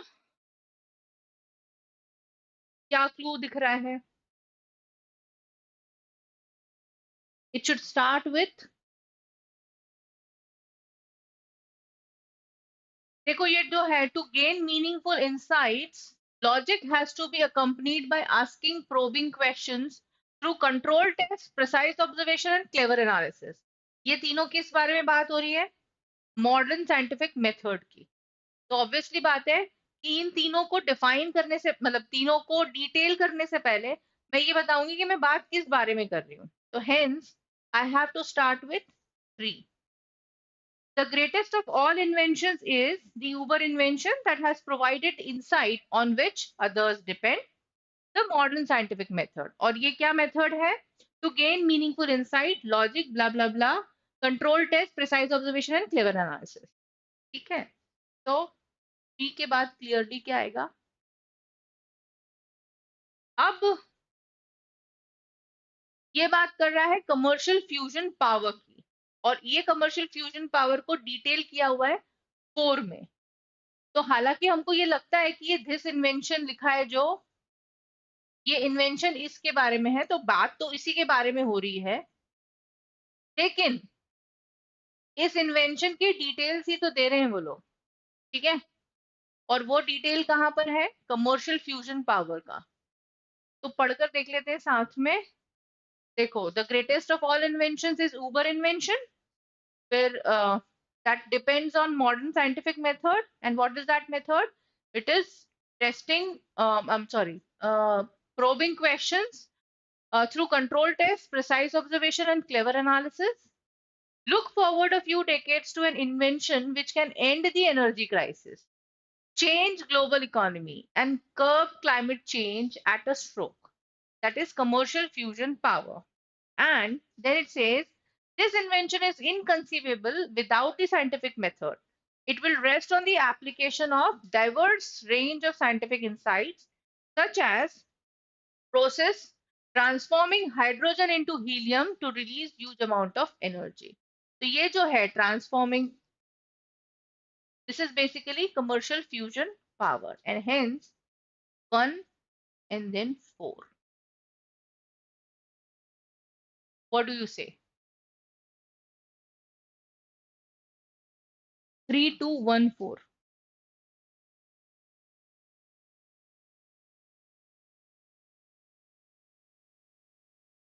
3, 1, 4, 2. 2 को एंड में कैसे लिखेंगे बेटा? 2 से एंड कैसे कर सकते हैं? 2 इज अ प्रोसेस. हमने प्रोसेस का नेम यहाँ पर बताया, मॉडर्न साइंटिफिक मेथड. उस मेथड के डिटेल्स 2 में दिए हुए हैं. Control test, precise observation and clever analysis को ही बोला जाता है साइंटिफिक मेथोडोलॉजी. किसी भी चीज को साइंटिफिकली स्टडी करना मतलब क्या होता है? उसका कंट्रोल टेस्ट किया, प्रिसाइज ऑब्जर्वेशंस लिए और उसका एनालिसिस किया, है कि नहीं? तो 2 से वो एंड तो किसी हालत में नहीं हो सकता.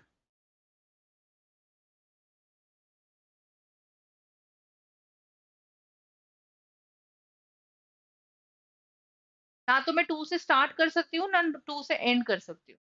2 हैज टू कम आफ्टर 3. 1 और 4, 1 और 4 में मुझे ऐसा लगता है कि कमर्शियल फ्यूजन पावर की बात हुई है और उसी के डिटेल्स जो हैं वो यहाँ पर प्रोसेस में दिए हुए हैं. And hence it has to be 1 followed by 4. साथ में पढ़ के देखें सीक्वेंस में ताकि क्लियर हो जाएगा. ये लास्ट रीडिंग करेंगे इसकी. The greatest of all invention is the Uber invention that has provided the insight on which others depend, the modern scientific method. To gain meaningful insights, logic has to be accompanied by asking probing questions of nature through controlled test, precise observation, and clever analysis. Look forward a few decades to an invention which can end the energy crisis, change the global economy, and curb climate change at a stroke. Commercial fusion power. This invention is inconceivable without the scientific method. It will rest on the application of diverse range of scientific insights, such as the process transforming hydrogen into helium to release huge amounts of energy. ये logically पूरा सही flow बैठ रहा है, and hence I go with this answer. Any confusion you have?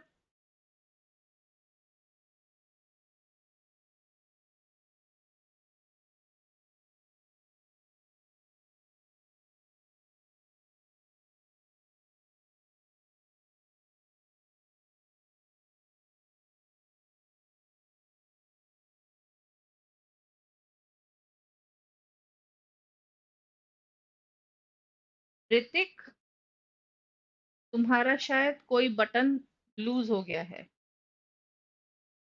Control करो.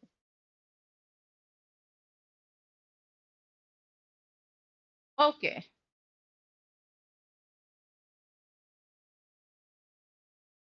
this is summarizing.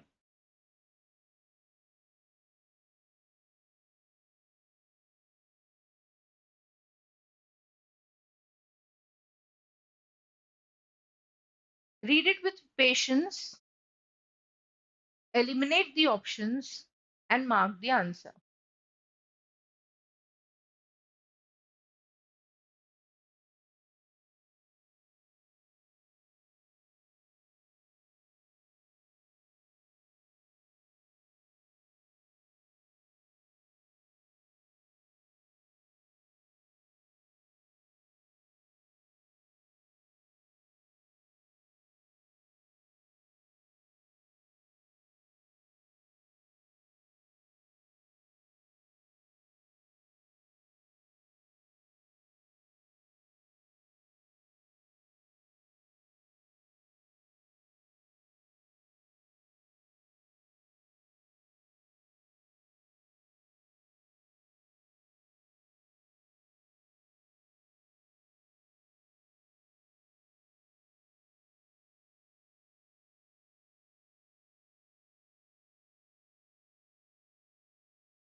All right.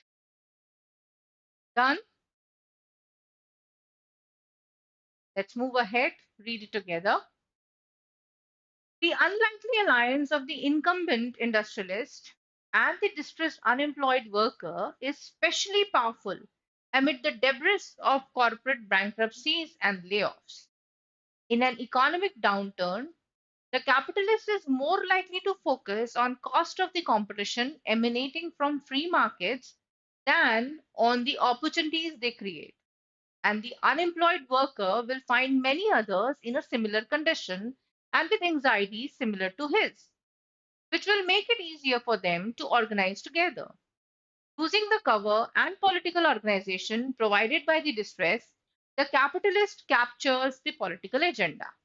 तो very clearly topic किस बारे में है, मतलब ये पैराग्राफ किस बारे में है? Unlikely alliance of industrialist. Incumbent का मतलब क्या होता है? जो उस ऑफिस को होल्ड कर रहा है, ठीक है? तो इंडस्ट्रियलिस्ट और कौन है? Distressed unemployed worker. इन दोनों के बीच का क्या है? अलायंस। ठीक।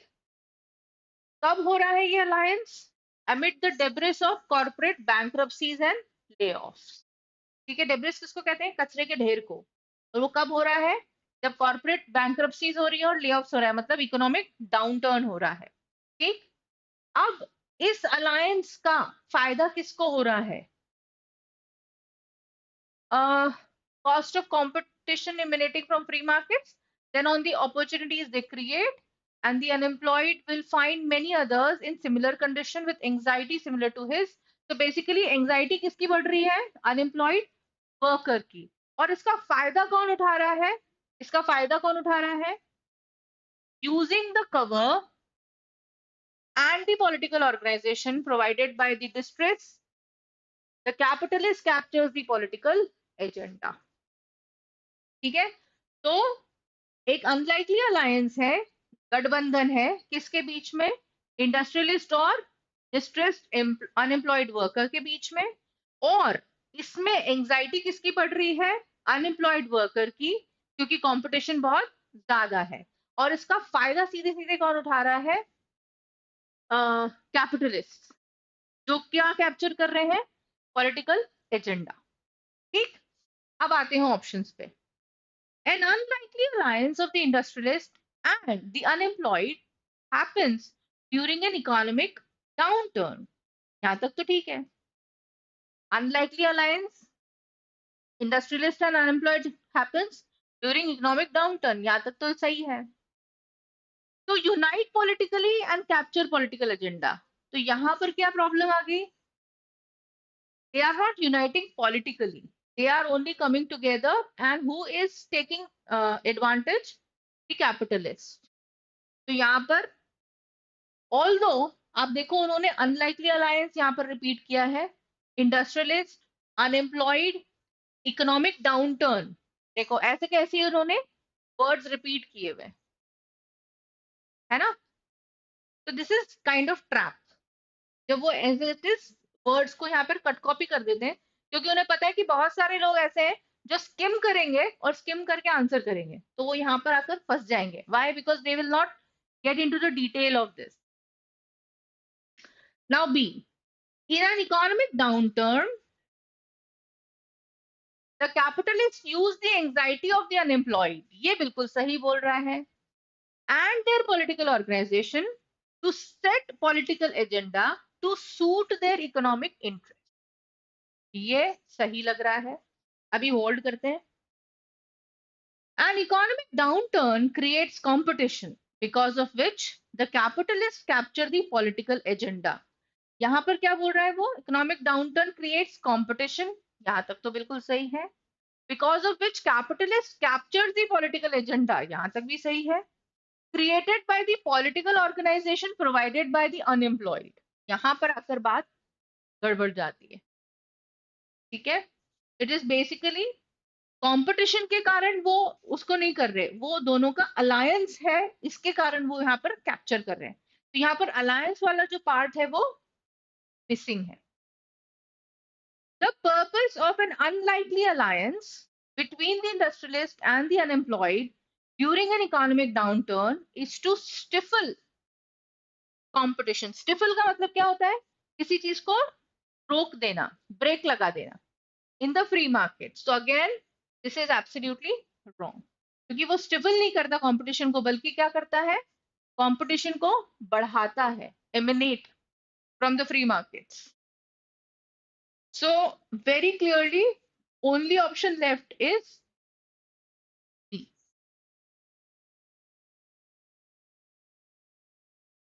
Am I making sense?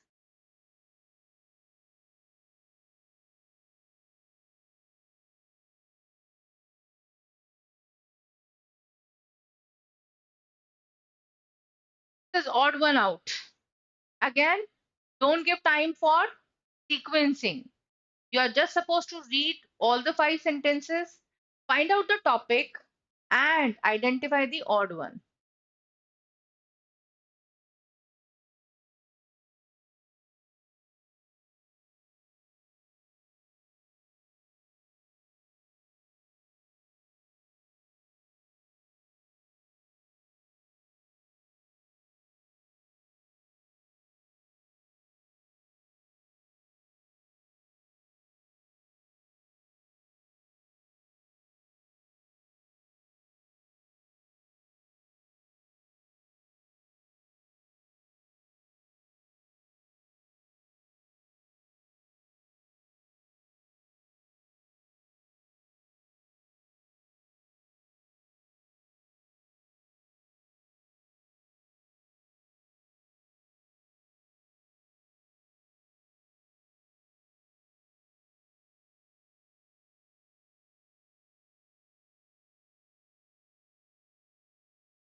All right. Answers आने लगे, मतलब दोनों लोगों ने पढ़ तो लिया कम से कम. So let's read it together. The care with which philosophers examine arguments for and against form of biotechnology makes this an excellent primer on formulating and assessing moral arguments. So this is talking about philosophers examining arguments for and against for the use of biotechnology. Okay. Although most people find at least some form of genetic engineering disquieting, it is not easy to articulate why. What is wrong with re-engineering our nature? This is again talking about biotechnology and genetic engineering. Breakthroughs in genetic presents us with the promise that we will soon be able to prevent a host of debilitating diseases. So this is again talking about genetic diseases which are getting prevented by that. So this is again genetic engineering. So don't read more than that.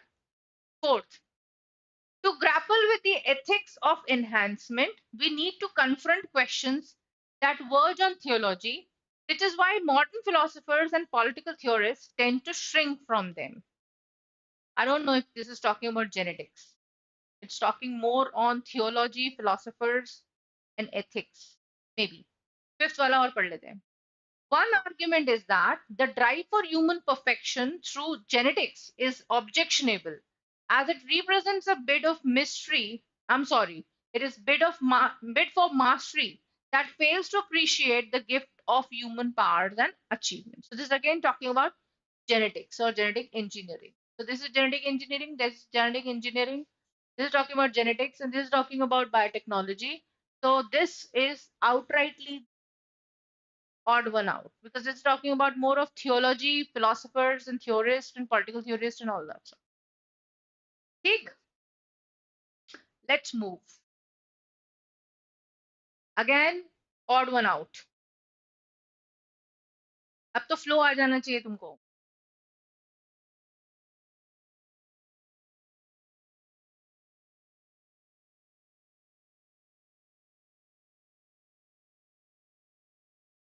My suggestion would be read the parajumble. Do not make any sequence. Just try and identify the odd one.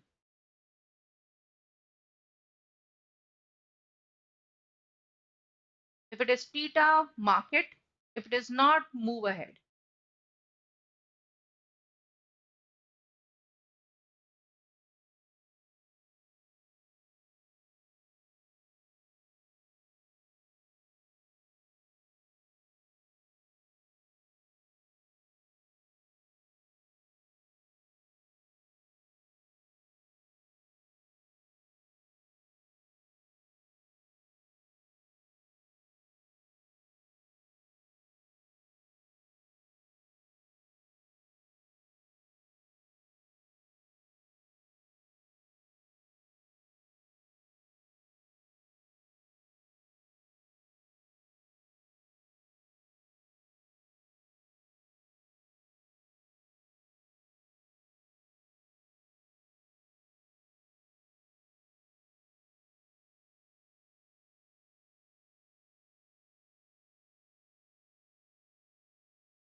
This is the last question of slot 2. And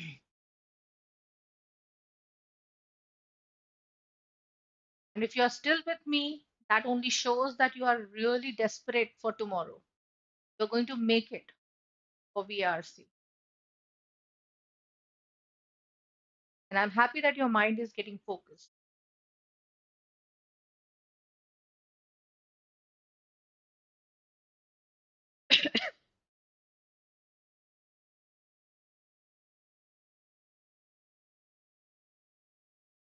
All right. अगर ये question पढ़ने के बाद तुमने ये decide किया कि इसको सॉल्व नहीं करना है, ये बहुत अच्छा डिसीजन है. मैं कैट में कभी भी ऐसे फालतू क्वेश्चंस पे टाइम वेस्ट नहीं करूंगी जिनका कॉन्टेक्स्ट ही समझ में नहीं आ रहा. It has taken on a warm, fuzzy glow in the advertising world where its potential is being widely discussed and it is being claimed as the undeniable wave of the future. This is talking about some advertising world and its potential. All right, something like that. All right. There is little enthusiasm for this in the scientific arena. For them, marketing is not a science, and only a handful of studies have been published in scientific journals. This is talking about advertising or marketing in relation to scientific journals. They are not much interested in that. All right. There is little enthusiasm, that means they don't care about. The new growing field of neuromarketing attempts to reveal the inner working of consumer behavior and is an extension of the study of how choices and decisions are made. So, this is again talking about neuromarketing and it is talking about consumer behavior and extension. So, this is related. All right. Some see neuromarketing as an attempt to make. So, again, neuromarketing an attempt to make the art of advertising into a science being used by marketing experts. So, this is relating to science as. So, ये चारों sentences अभी तक एक दूसरे से related लग रहे हैं. Fifth one, the marketing gurus have already started drawing on psychology in developing tests and theories. And advertising people have borrowed the idea of the focus group from social scientists. So this is talking about something else. यहाँ पर वो marketing gurus के बारे में बोल रहा है जो कि साइकोलॉजी से रिलेट कर रहे हैं. And then it is talking about advertising people which are talking or which are taking the idea from social scientists. It is not science and scientific journals. So to me, the entire passage is talking about the role of neuromarketing and science in advertisements or advertising agents like industry. So this is talking about advertising world. So not very sure, but it should be 5 because all the rest of the 4 sentences are clearly related with each other I'm not wasting any time in sequencing them. I'm just able to identify very clearly that this is talking about neuromarketing, neuromarketing as an art and also as a science. It is talking about how it is very, it has potential for future, and like science and scientific journals do not show a lot of enthusiasm in this. And hence, getting to the fifth sentence is tough because it is actually talking about getting into the details of psychology, social scientists, etc., etc. And hence, I think fifth one is unrelated. Yes, yes, Rishikesh. Absolutely, I agree with you. So let's move. Again, with this question, I am coming into like one-on-one word with you. Clear learning is one, if you are not very clear about this type of question, read it once or twice, and if you're not very sure about it, do not waste time. Just skip that question and move ahead, move on. Second, if you are 50% sure that you have understood the topic and somewhere here, read those two options wherein you are confused. Do not read the entire thing again and again. And third, not waste time. All right. There are some questions which are to be left. You shouldn't have that, मोह माया नहीं होनी चाहिए उसके साथ में. All right. So this is the end of slot 2. Now moving to slot 3.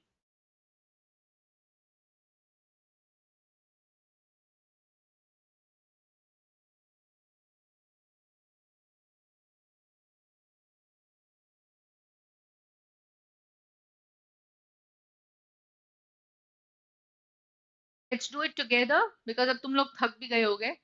काफी सारे questions हमने कर लिए. So let's do it together. All right. The human mind is wired to see patterns. Not only does the brain process information as it comes in, it also stores insight from all our past experiences. Every interaction, happy or sad, is catalogued in our memory. Intuition draws from that deep memory well to inform our decisions going forward. In other words, intuitive decisions are based on data and not comparative data, as many would like to assume. When we subconsciously spot patterns, the body starts firing neurochemicals in both the brain and the gut. These somatic makers are what gives us the instant sense that something is right or that it's off. Not only are these automatic processes faster than rational thought, but our intuition draws from decades of diverse qualitative experience, sight, sound, interaction, etc., a wholly human feature that big data could never accomplish. So basically, it is talking about human mind, which is wired to see patterns. Then it is talking about how it processes information, and it is very clearly talking about intuitions, how we take decisions based on intuitions. It is generally said that intuitions are not based on data, but it is refuting it. It is saying that it is actually based on long data. All right, the memory which is stored in our brain, and hence it says that it is from diverse qualitative experience of sight, sound, and interaction. It is able to take decisions. Right. Now let's eliminate options first. A says intuition is infinitely richer than big data,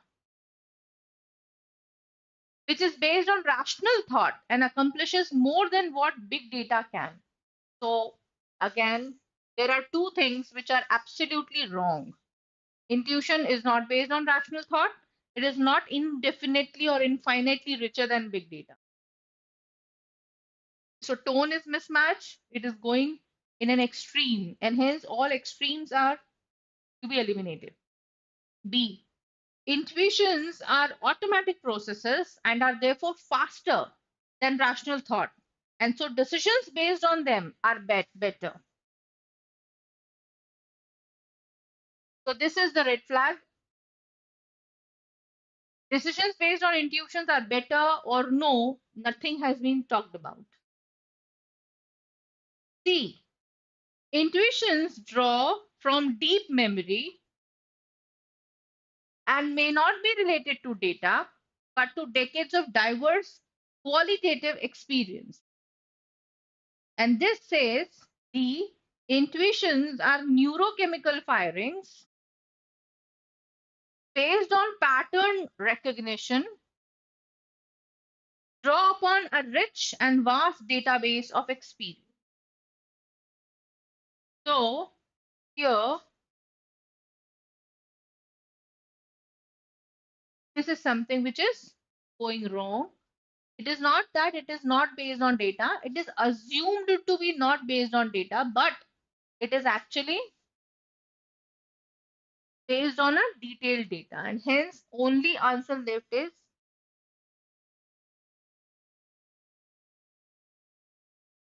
can easily eliminate three options and come to the right answer.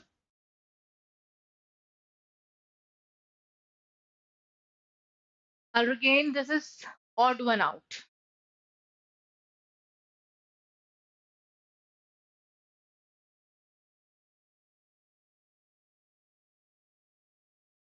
Let's read it together and identify the topic. A typical example is Wikipedia, where the overwhelming majority of contributors are male, and so the available content is skewed to reflect their interests. Without diversity of thought and representation, society is left with a distorted picture of future options, which are likely to result in augmenting existing inequalities. Cross gender inequality in the technology sector is problematic, not only for the industry wide marginalization of women, but because technology designs embody the value of their makers. तो अभी तक इतनी बात समझ में आ रही है कि it is talking about gender equality inequality in the field of technology, and it's a problem. While redressing unequal representation in the workplace is a step in the right direction, broader social change is needed to address the structural inequalities embedded within the current organization of work and employment. Okay, so this is talking about inequality in workplace. Now let's come to the last sentence. If technology merely reflects the perspectives of the male stereotype, then new technologies are unlikely to accommodate the diverse social context within which they operate. So very clearly, it is talking about problem of gender inequality in the sector of in the technological sector. This is again talking about technology merely reflecting the male stereotype, and that is why it is a problem. This is giving example of Wikipedia where overwhelming majority of contributors are male, and this is talking about distorted picture of future options which are likely to result from augmenting. So either B or should be, because D is again talking about unequal representation at workplace and then current organization of work and employment. So it is nowhere talking about the technology sector. How about B? Without diversity of thought and representation, society is left with a distorted picture of future options, which are likely to result in augmenting existing inequalities. What is augmenting? Augmenting मतलब किसी चीज को negative way में बढ़ाना, बद से बदतर करना. That is augment. तो क्या लगता है, बी या डी? इन दोनों ही ऑप्शंस को कंसीडर करना, बाकी किसी को नहीं. ठीक है. कैट वाले दिन भी मतलब कल भी जब ऐसी चीज में अटक जाओ तो पूरा पूरा वापस से नहीं पढ़ना है. हमें बहुत क्लियरली पता है ए सी और ई तीनों टेक्नोलॉजी और उनके बीच में उसमें जो जेंडर इनइक्वालिटी उसके बारे में बात कर रहे हैं। सिर्फ बी और डी को देखना है, लग रहा है कौन सा इसके साथ रिलेट कर रहा है कौन सा नहीं कर रहा। मुझे लग रहा है ये वाला diversity of thought and representation की बात कर रहा है, और ये विकिपीडिया के कंट्रीब्यूटर्स की बात हो सकती है, जबकि यहाँ पर बात सीधे सीधे वर्क प्लेस और स्ट्रक्चरल इनइक्वालिटी की है। And hence I think he is the odd one out. What do you से?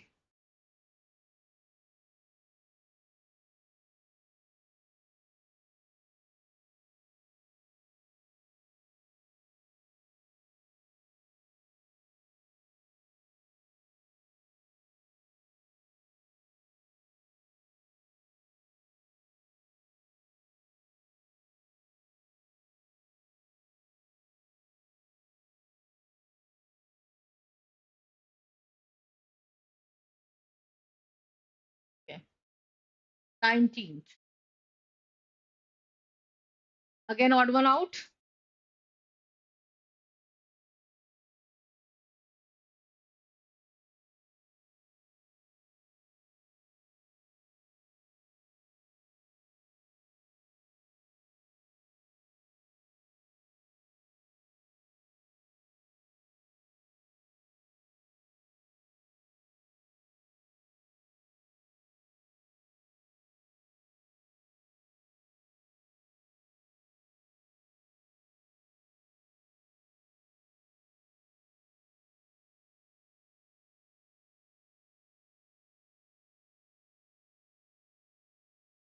साथ में करें?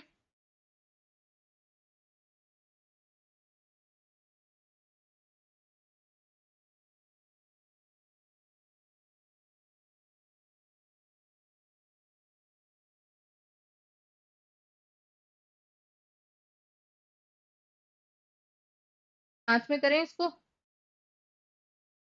या तुम्हें अलग से टाइम चाहिए? थक तो नहीं गए? Are you still with me? Rishabh, Rupa, Rishikesh, Venkat, Akshat?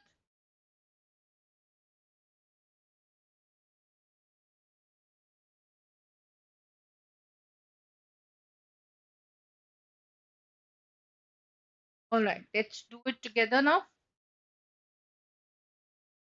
They often include a foundation course on navigating capitalism with Chinese characteristics and have replaced typical cases from US corporates with a focus on how Western theories apply to China's buzzing local firms. The best Chinese business schools look like their Western rivals, but are now growing distinct in terms of what they teach and the career boost they offer. Wonderful. तो ये दोनों sentences Chinese business schools की बात कर रहे हैं और वहां के कोर्स की बात कर रहे हैं। गुड। सी बोल रहा है western schools have enhanced their offerings with double degrees popular with domestic and overseas students alike and boosted the prestige of their Chinese partners. वाह, ये तो वेस्टर्न स्कूल्स की बात करने लगा।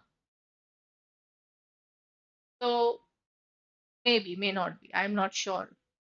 For students, a big draw is the chance to rub shoulders with captains of China's private sector.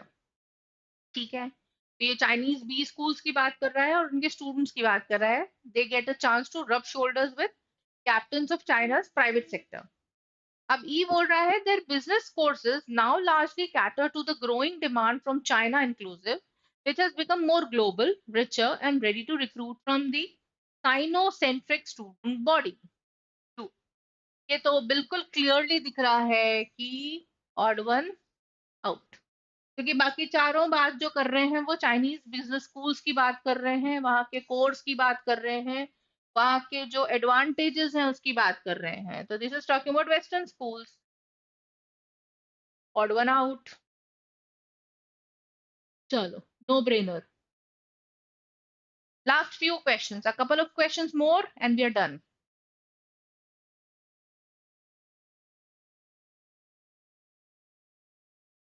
अगर तुम्हें थकान हो रही है तो तुम छोड़ सकते हो, लेकिन अगर लग रहा है कि नहीं कंटिन्यू करना है तो कंटिन्यू करो. एटलीस्ट 2 घंटे की बैठक तो होगी तुम्हारी. And I am very sure इस सेशन के बाद तुम थकान से चूर होकर खा पी कर सो जाओगे. काफी अच्छी तुम्हारी कसरत हो गई. और कल वीएआरसी में तुम्हारा काफी अच्छा कॉन्फिडेंस डेवलप होगा. मेहनत कर ही ली है.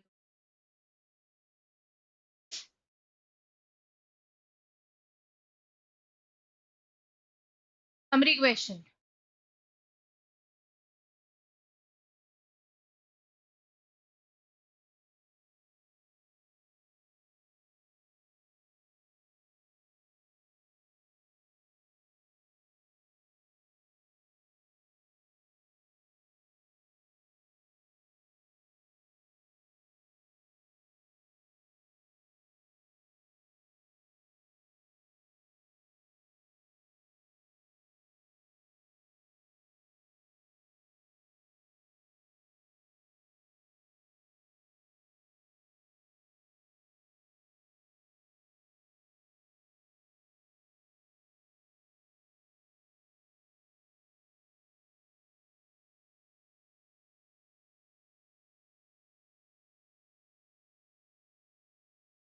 Okay, quite an interesting question. Option से ही कर सकते हो तुम बहुत आराम से इसको. चलो साथ में करते हैं. People view idleness as a sin and industriousness as a virtue. In the process, have developed an unsatisfactory relationship with their jobs. Work has become a way for them to keep busy, even though many find their work meaningless. In their need for activity, people undertake what was once considered work, like fishing, gardening, as hobbies. The opposing view is that hard work has made us prosperous and improved our levels of health and education. It has also brought innovation and labor and time saving devices which have lessened life's drudgery. तो यहाँ पर देखो दो opposite views हैं. एक view है कि idleness सिन है और इंडस्ट्रियसनेस जो है वो वर्च्यू है. और इसके कारण वर्क जो है उनका, उन्होंने क्या किया है कि हॉबी को भी, जो पहले वर्क कंसिडर किया जाता था उसको हॉबी बना दिया, क्योंकि वो बिल्कुल फ्री नहीं बैठना चाहते. क्योंकि उन्हें लगता है कि भले ही से वर्क मीनिंगलेस है लेकिन फिर भी उनको बिजी रहना बहुत जरूरी है, अदरवाइज वो एक पाप हो जाएगा खाली बैठना. इसका ऑपोजिट व्यू भी है कि जो हार्ड वर्क है वो हमें प्रॉस्परस बनाता है, उससे हमारी हेल्थ और एजुकेशन इंप्रूव होती है, और उससे इनोवेशन और टाइम सेविंग डिवाइसेस के कारण हमारी लाइफ जो है उसमें इजी कंफर्ट आता है. ठीक. हमें एक ऐसी समरी चाहिए जो इन दोनों पॉइंट्स को जो है एनकैप्सुलेट करती हो. तो सबसे पहले तो एलिमिनेट कर लेते हैं. While the idealization of hard work has propelled people into meaningless jobs and endless activity, ठीक है, it has also led to tremendous social benefits from prosperity and innovation. तो tremendous social benefits की बात नहीं हो रही है. I'm not very sure एक कितना सही है. मुझे तो गलत ही लग रहा है. Some believe that hard work has been glorified to the extent that it has become meaningless and led to greater idleness. So, hard work has been glorified to the extent that it has become meaningless. So, hard work has not become meaningless. So, hence, this is contextually wrong. Hard work has overtaken all aspects of our lives and has enabled economic prosperity.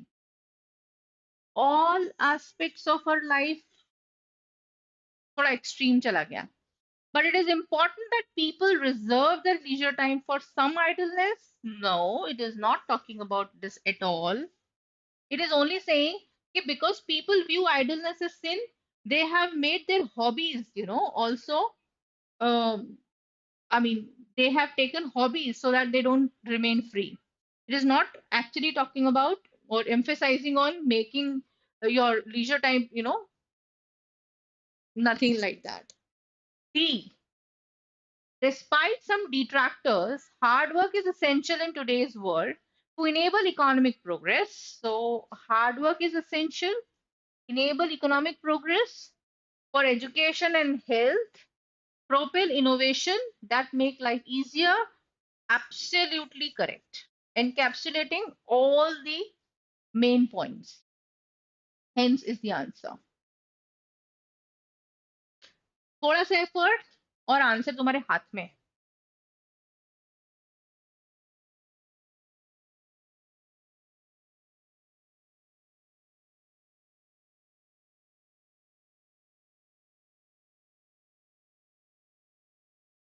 Try this question.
All right.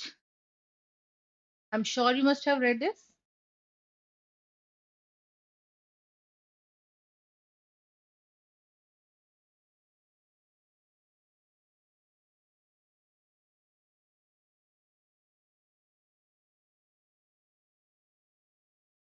Shall we?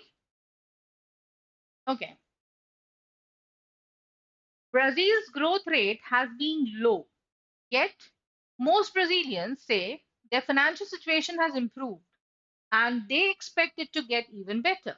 This is because most incomes are rising fast with higher minimum wages and low unemployment, very low unemployment. The result is falling inequality and a growing middle class. The result of economic stabilization, improved social security, and universal primary education. But despite recent improvements, the Brazilian economy is still painfully unequal, with poor Brazilians paying the biggest share of their income in taxes and getting the least back in government services. So, again, this paragraph is divided into two. One is talking about Brazil's growth rate. Brazilians say their financial situation has improved. It is getting better because most incomes are rising fast, higher minimum wages, low unemployment. Economic stabilisation है, improve social security है और universal primary education पे भी focus हो रहा है. तो ये सारे पॉजिटिव्स हैं जिसके कारण ब्राजील या ब्राजीलियंस को लगता है कि उनकी कंट्री ग्रो कर रही है. बट ये सारे इंप्रूवमेंट्स के बावजूद भी वो ये कह रहा है Brazilian economy still painfully unequal and who are at the loss? the Brazilians, poor Brazilians. Why? Because they are paying maximum tax and getting least back in government services. तो हमें एक ऐसी समरी चाहिए जो इन दोनों कॉन्ट्राडिक्टरी और दोनों paradoxes को एनकैप्सुलेट करती हो बिल्कुल क्लियरली. ठीक है. So let's eliminate the options which do not have either of it or maybe getting it somewhere else. ध्यान रखना जो बहुत टेम्पटिंग ऑप्शन होता है वो ज्यादा करके कट कॉपी होता है वहां का. Good economic indicators have masked the unfair taxation of the poor that is likely to destabilize the Brazilian economy in the next few years. So, good economic indicators have masked the unfair taxation of the poor.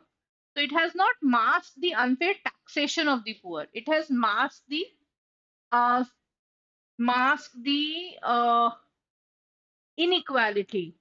All right. तो यहाँ पर जाकर context different जा रहा है. दूसरा, it will be destabilizing the Brazilian economy in future. इस बारे में तो उसने बात भी नहीं की है. Economic reforms have benefited many Brazilians, but they are unaware of the impending problems from rising inequalities in their society. Is it talking about inequality in society? I am afraid. Most Brazilians feel they have benefited from recent economic events, but the poor continue to be dealt unfairly by the state.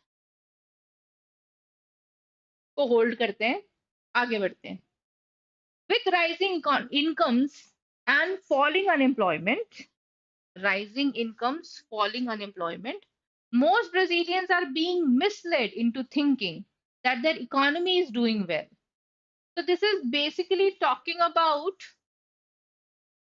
the first part. It is not including government, it is not talking about inequality. Whereas this is talking about government, and it is also talking about unfair treatment of the government. So, I think comparing C and D, I go with C. What's your take? C. Yeah, yeah, C. Yes. All right.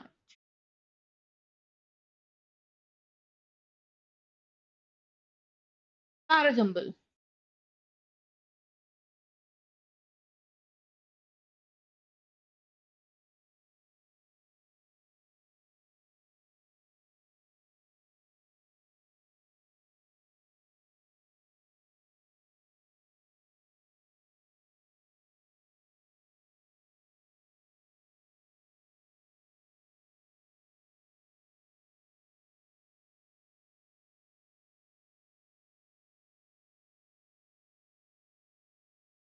Go for a read, identify the topic, go for pairing.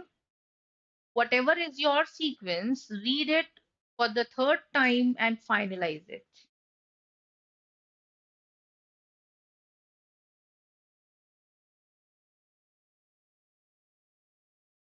Tara jumble में stick नहीं होना है, उसमें अटकना नहीं है. Not get hooked.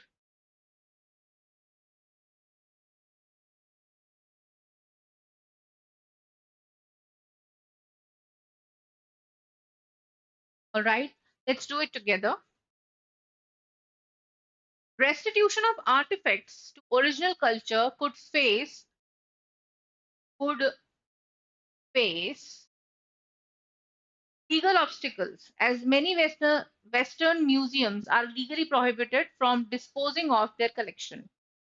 This is in response to countries like Nigeria, which are pressurizing European museums to return their precious artifacts looted by colonizers in the past. Museums in Europe today are struggling to come to terms with their colonial legacy, some taking steps to return artifacts, but not wanting to lose their prized collections.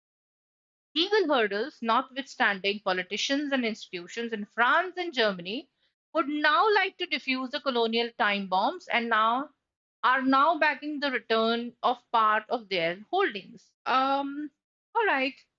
So clearly, पढ़ने के बाद इतना तो समझ में आ रहा है कि it is talking about museums returning their artifacts, and it is because of in response to countries like Nigeria. This is talking about Western museums, restitution of artifacts to original cultures.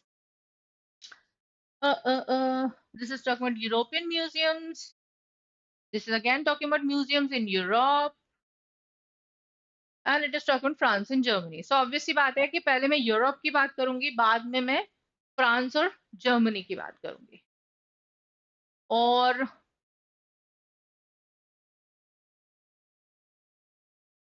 museums in Europe today are struggling to come to terms with their colonial legacy, some taking steps to return artifacts, but not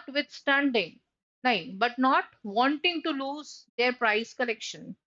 I think this is the opening sentence.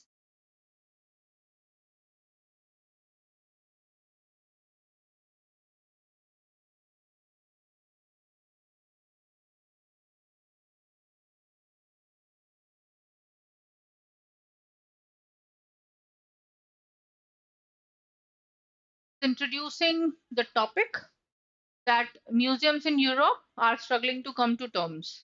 तो ये introduce कर रहा है topic को.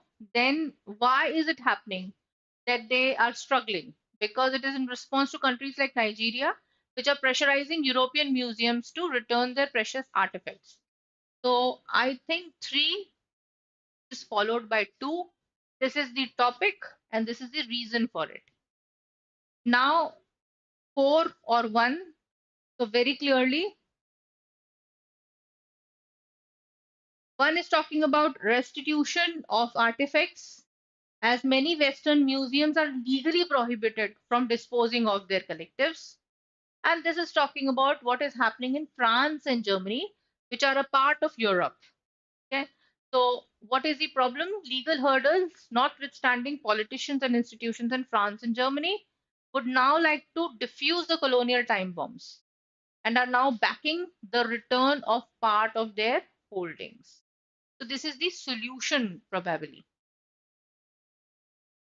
or probably the way out which they are thinking about.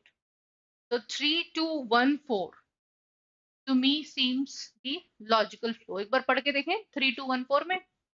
Museums in Europe today are struggling to come to terms with their colonial legacy, some taking steps to return artifacts, but not wanting to lose their price corrections.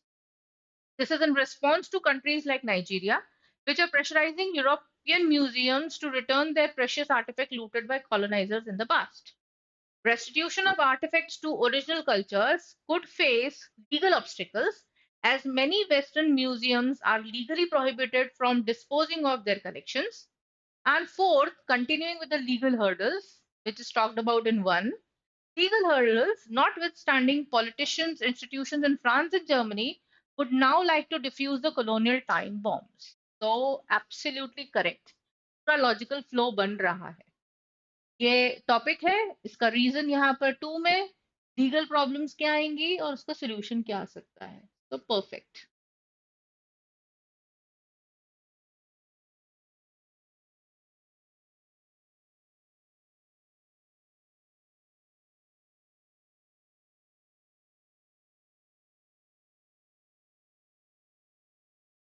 Odd one out नहीं है. This is parajumble.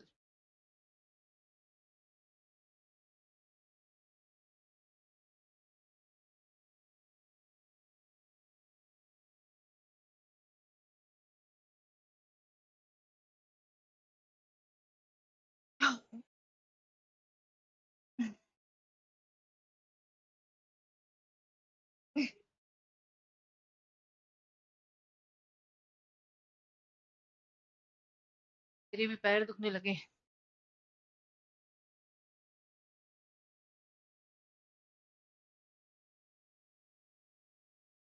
Last couple of questions, guys.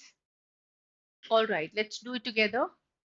सबसे पहली चीज, again, let's read it together. It is regime, I'm sorry. It is regimes of truth that make certain relationships speakable. Relationships, like subjectives, are constituted through discursive formations which sustain regimes of truth.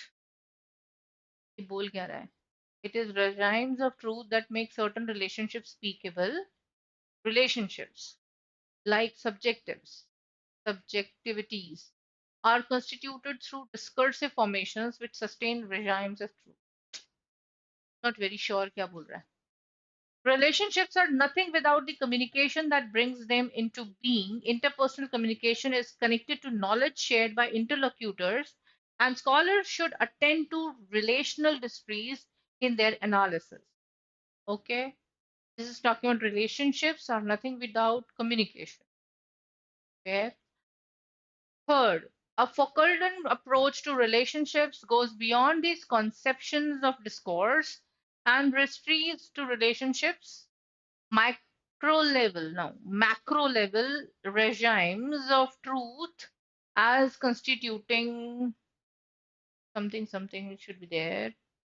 Then fourth, reconsidering micro practices within relationships that are constituted within and simultaneously contributors to regimes of truth, acknowledges the central position of power or knowledge in the constitution of what has come to be considered true and real.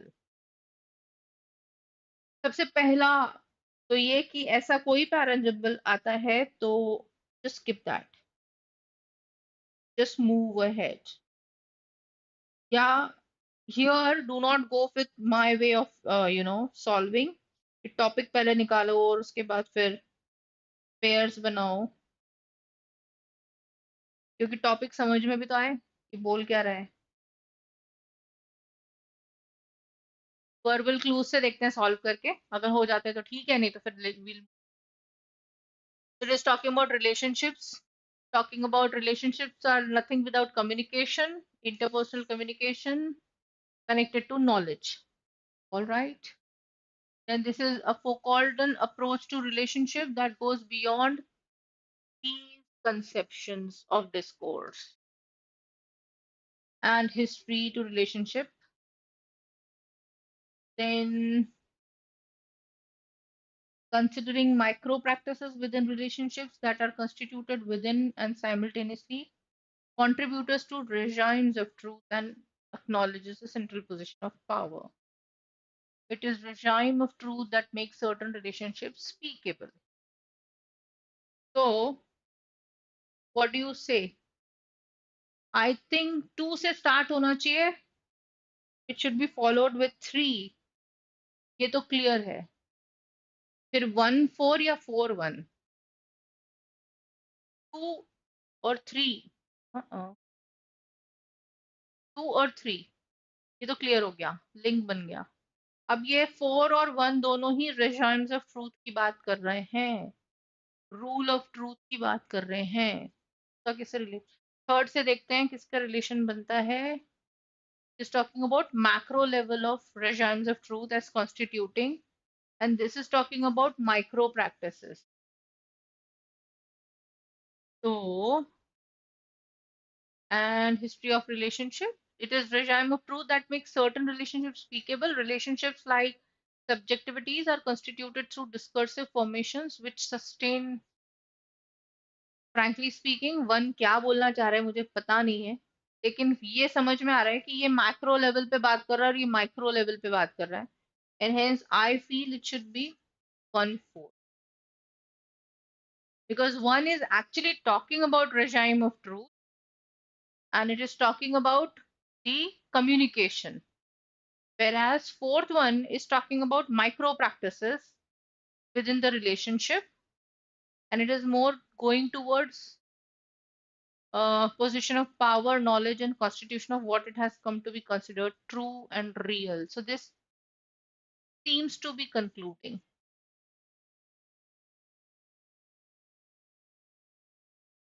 So 2 3 1 4. Yes, Rupa.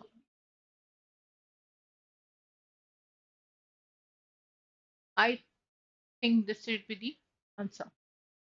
But we cannot sit here and reread it again and again. पहली चीज तो ये है कि इस तरह का कोई भी क्वेश्चन आता है, just skip this. Don't solve this question. Last question. Again a parajumble.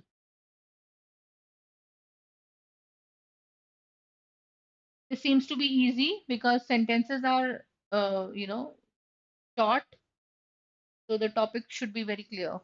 Let's read it together.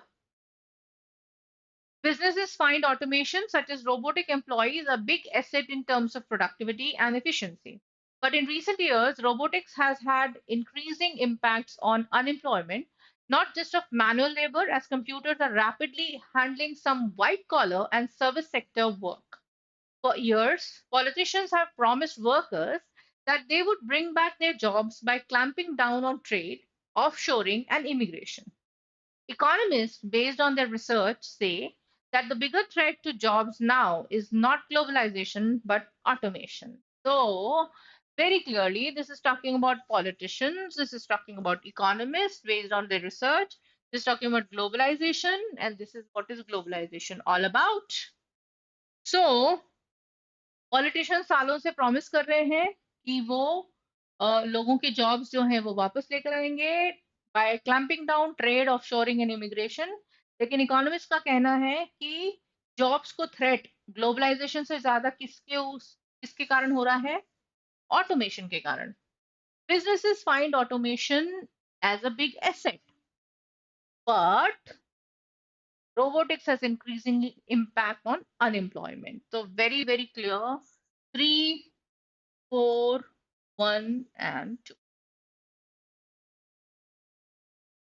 सालों से पॉलिटिशियंस जो है वो इन चीजों से उसको ठीक करने का सोच रहे हैं, इसको अनएम्प्लॉयमेंट को। लेकिन इकोनॉमिस्ट का कहना है अनएम्प्लॉयमेंट जो है उसको मतलब जो जॉब्स हैं उनको ज्यादा थ्रेट ग्लोबलाइजेशन से नहीं है, किससे? ऑटोमेशन से। बिजनेसेस जो है वो ऑटोमेशन को एक बिग एसेट मानते हैं प्रोडक्टिविटी और एफिशिएंसी के लिए। लेकिन but in recent years robotics has had increasing impact on unemployment, not just of manual labor but also white collar and service sector. Very very simple way, no brainer, एक बार की reading में हो जाना चाहिए। So that is all for today. Thank you so much for being with me.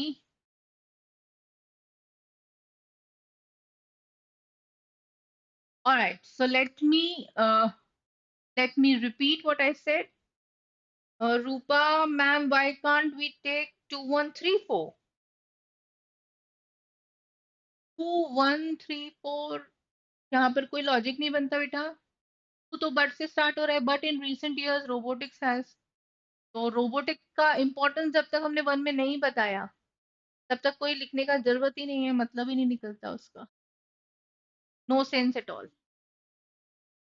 All right, तो I repeat, हमने अभी जो 2021 के तीनों स्लॉट्स के वीए क्वेश्चन सॉल्व किए हैं with the purpose, very clear purpose, that you should be reminding yourself of the traps in which you could be caught in on, you know, while solving VRC section tomorrow.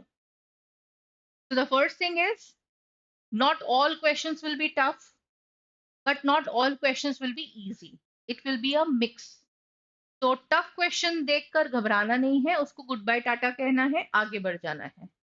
Easy question को देखकर ज्यादा optimistic नहीं होना है, बहुत ज्यादा सिली चीजें नहीं करनी है। You have to read it properly and then only solve. Remember it's CAT question, there could be some kind of trap there. हमने अभी अभी देखा ट्रैप कैसे आइडेंटिफाई करेंगे। सबसे पहला जो बहुत अल्योरिंग ऑप्शन होगा वो जनरली वो होगा जो लास्ट सेंटेंस को जो है as it is cut copy कर रहा होगा, लेकिन उसमें कहीं कॉन्टेक्स्ट ट्वीक हो गया है। ठीक है, option which is repeating words and phrases from the passage seems to be alluring, seems to be correct, but many a times it is a trap. Most of the times para summary के questions में और RC passages में जो point या inference वाले passage questions आते हैं उसमें paraphrasing वाला जो option है that comes out to be the correct answer. So do not rely on repetition of words and phrases from the passage. उसमें trap नहीं होना है। Read all the options properly. Elimination is the key. दो options बहुत outrightly आप eliminate कर लोगे। बहुत सारे क्वेश्चंस ऐसे होंगे जिसमें तीनों ऑप्शंस आप आउटराइटली एलिमिनेट कर लोगे if you are very clear with the central idea of the passage. अगर पॉइंट क्लियर है, what's the point the author is making, very clearly you will be able to eliminate the options. Otherwise all option seems to be equally correct. ठीक है, context में ही सारा का सारा जो change है वो होता है। You have seen for yourself कि वर्बल एबिलिटी में मतलब 8 क्वेश्चंस जो वो दे रहे हैं उसमें से आप मान के चलो कि 5 क्वेश्चंस बहुत बढ़िया रहते हैं, डुएबल रहते हैं, but you should be able to attempt them, मतलब उन तक पहुंच पाना जरूरी है। और पहुंचने के लिए बहुत जरूरी है कि you should not get stuck in any of the question. Mostly parajumble में बच्चे टाइम खराब कर रहे हैं। I would alarm warn you that you should not waste your time. Parajumble में जीरो नेगेटिव मार्क है, इसका मतलब ये नहीं है उसमें हम टाइम खराब कर दें। उसमें अगर हम डबल टाइम ले रहे हैं तो वो एक्चुअली -3 जा रहा है, ठीक है? क्योंकि उसके गलत जाने से आप एक अच्छा सिंपल इजी क्वेश्चन छोड़ दोगे, and that I would never want. On any given day, do not be intimidated by the toughness or the complexity of questions. Just skip those questions and identify easy questions to be done. That's it. I want you to now rest. All right. कहीं बाहर घूम फिर कर आ जाओ थोड़ी ठंडी हवा में, थोड़ी सांस लो अच्छी। बहुत थक गए होगे मेरे साथ में ये सारे क्वेश्चन सॉल्व कर करके। My suggestion is eat good healthy food today. Dinner जो है वो बहुत हैवी नहीं लेना है। जिनका मॉर्निंग स्लॉट है वो लोग थोड़ा जल्दी सो जाएंगे, रात के 2 बजे तक नेटफ्लिक्स और इंस्टाग्राम और यूट्यूब के ऊपर स्क्रॉलिंग नहीं करेंगे, ठीक है? Because tomorrow is very important day. I wouldn't say that it is the most important day of your life, but I would say it's an important day of life, which, if you get right, many doors will open for you for your good, bright future. So I would say that, take care of the physicals, admit card की print out निकाल के रख लो, अपनी photographs, passport size photographs, ये सारी चीजें जो हैं जो लेकर जानी है, डॉक्यूमेंट्स वगैरह, अभी आज ही अपने बैग में रख लो। If you are travelling, please do not waste time in chatting with people or you know getting into interact in social media. Just relax. All right. कल अपने सेंटर पे थोड़ा सा पहले पहुंच जाना।